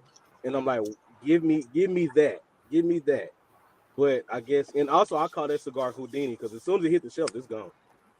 And you know what, brother? And I got to tell you, I never got the opportunity to smoke it when it first came out, when it won Cigar of the Year. I only got like the re-ups, and I've had it 3 different times. Now, the one that the Jack Schwartz 100th anniversary one that Matt sent me, that I actually liked that one okay. But the original, I think I understand why people do like it, but it's just not for me. And that's fine. In my opinion, you have to smoke that cigar aged to like it. Yep. And you know what? You know what? And this could lead into Fred's experience. Maybe the first release they aged it. It was aged for a year or two before it came to market. Everything since then doesn't have as much age. That's the only thing I can. That's one of the problems with it. It's like the curse of the cigar of the year, you know, and now it's in super demand and everybody wants to try it and everybody's clamoring for it. So like, fine, just put it out, even if it's not ready, you know? That's exactly what happens with that cigar. That's the only cigar that I tell people you should age. That's the only time I tell people, wait, give that cigar some time. Because any cigar that I've had that actually had some age on that thing, it smokes wonderfully. It tastes great. But when you get it fresh, it tastes like nothing, and it's disappointing. Keelan, that gives me hope because I've got one that's been in my humidor for about 18 months now. So maybe I need to give it a go again. Let it go, let it rip.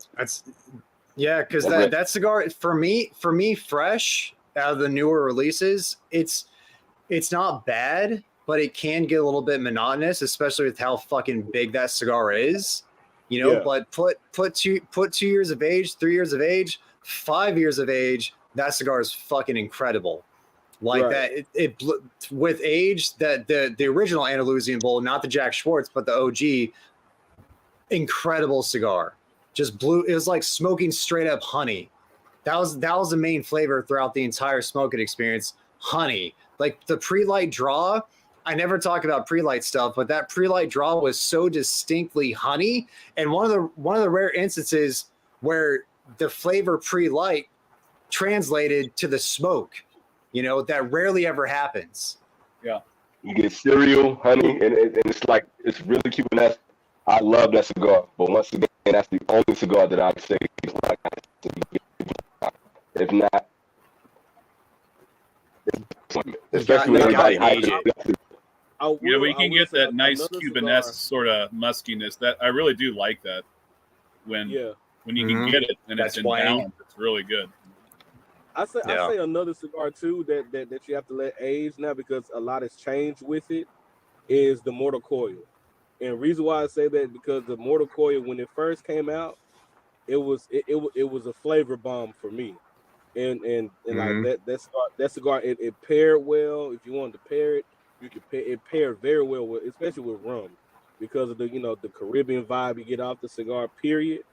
And so that cigar for any, like I have a couple that I said I'm gonna let age for a while, and then because I had one left over that I let from the first batch, and I smoked it and I said, wow, this is even better from when it first came out. And so and also to piggyback up off of like cigars that like the unpopular opinion, a lot of people like the when EP Carrillo won Cigar of the Year with the Pledge.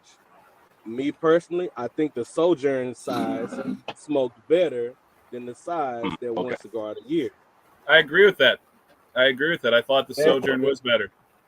The Sojourn, to me, should have won Cigar of the Year. That cigar, to me, blew. What was the other size that won? What was the other size that won?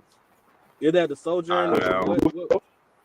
It was the Robusto, whatever it was the Robusto that won. But I think the Sojourn, I think, was the Toro, and I thought the Toro was better. That Sojourn was magnifique. Yeah. Beautiful. I got to answer to your question. And it's going to be like anybody that knows me knows kind of where this is going. But the Long Live the King was that Caldwell. People ran it and raved about it. I hate it. So, Keelan, it's very interesting because it's talking about cigars that do better with age. That one tastes terrible when it's fresh. I did a review. I absolutely hated the Long Live the King. And then it sat in my humidor for 3 years because I just didn't want to smoke it. And then I pulled it out and was like, I'll just give it a shot. And it was so much better. It really, really was. What's up, Fred? Oh, my. Have you smoked the Long Live the Queen? Because that cigar is that cigar for me. Listen, you know we had the top 3 worst cigars. If you would do a top 4, that one would have came right up. Listen, and I smoked in the Lancero. I smoked it in every Vitola I could because I try to find. I want this cigar to be good. I could not listen. No, It's such a pretty cigar. The band is pretty. It's Cameroon. It looks so beautiful. It's so beautiful. So beautiful. That shit tastes like it's like when you got an ugly chick, like you get a pretty chick, and then you find out she got like ugly feet when you take her home from the bar, or something like that. It just ruins everything. It's like, what the fuck? Listen, I'm gonna be honest with you. Smoking that cigar. You remember when we were younger, we used to starch the hell out of our jeans. Yeah. It made me feel like I licked the starch off my starched jeans. That's you were actually on point. That it's there. I couldn't put my finger on it.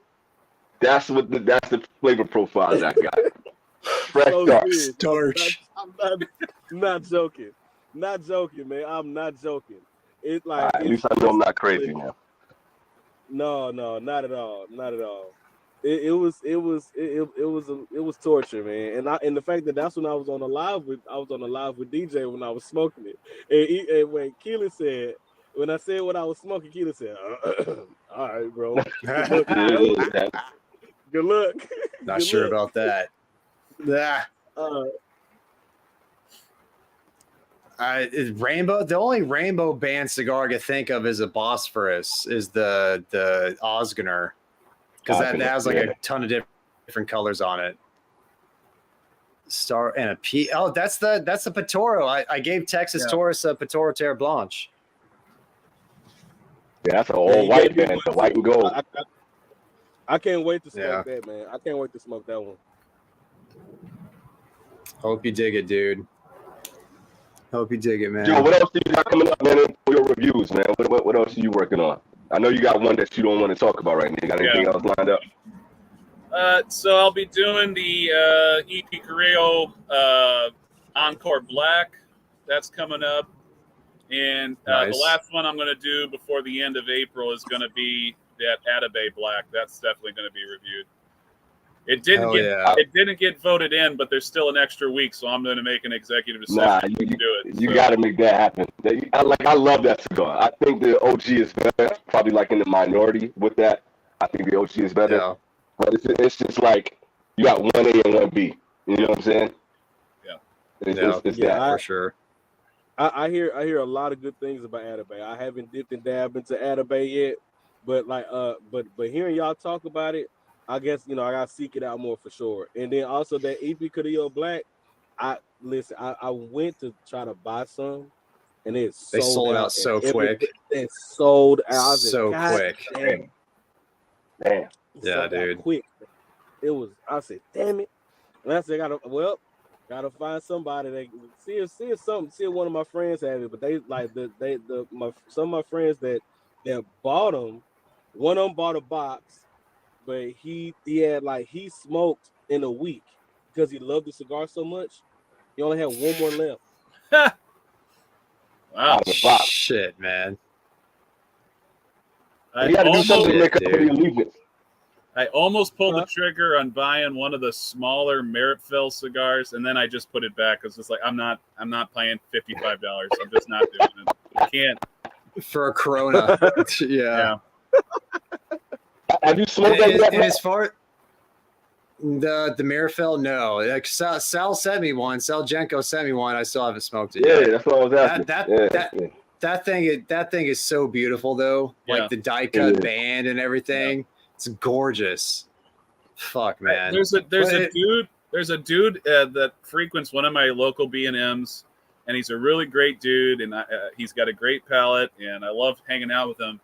But he was trying to, I just bought a box, the ashtray box of the Meritfell. It's not that bad. It's only about $1,600 for the box. I'm just like, dude, what do you do for a living? Yeah, really. I'm in the wrong business. And as far as cigars that are unpopular to dislike, mine would be both the Oliva V Maduro and the Oliva V Melanio Maduro. I don't like either of those cigars. To me, the natural versions of both of those cigars are far superior than the Maduro ones. Like the Sumatra on the Melanio, the Figurado especially, money. Yeah. Love that cigar.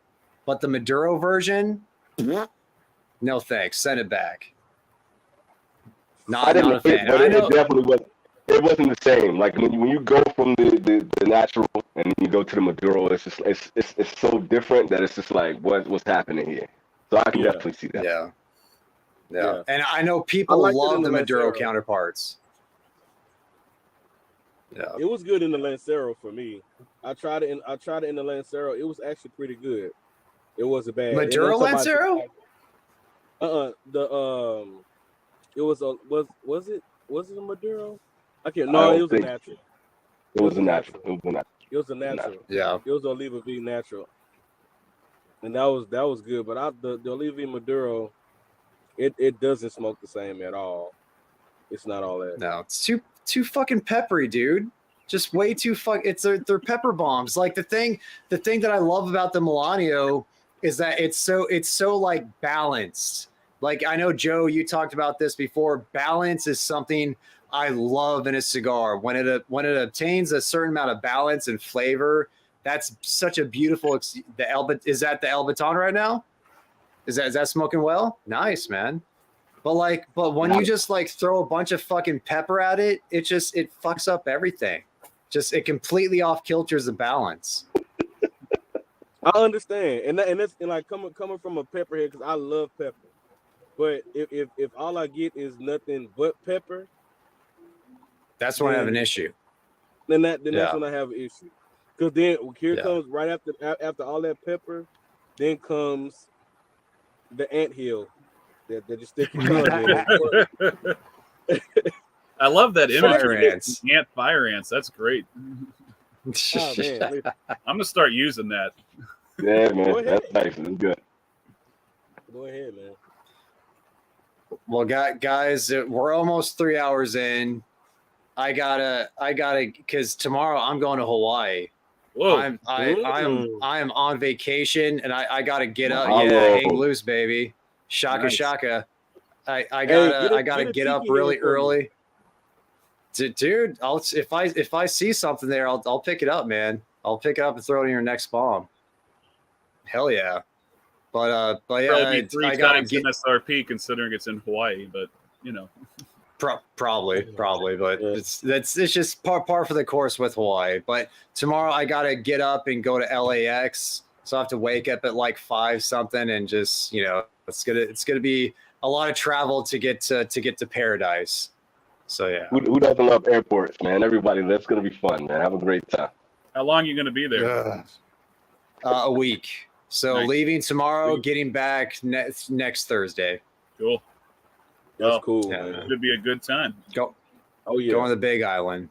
Never been to the Big Island before, so looking forward to it. I think there's a place out there on the main island called Hula Cigars. Hula, I think that's what it is. So that might be a place that you can land. Oh, for sure, dude. Check it out. Because I know they're not too cigar friendly in Hawaii, especially with like taxes and shit. Nah. Yeah. And it's a guy. I just found him. He's an older guy from out there in Hawaii. I think he's out there in Hawaii. Yeah, he is. And he does cigar reviews. And he says all the time that like it's a lot of cigars that people like requested, like see if he can smoke.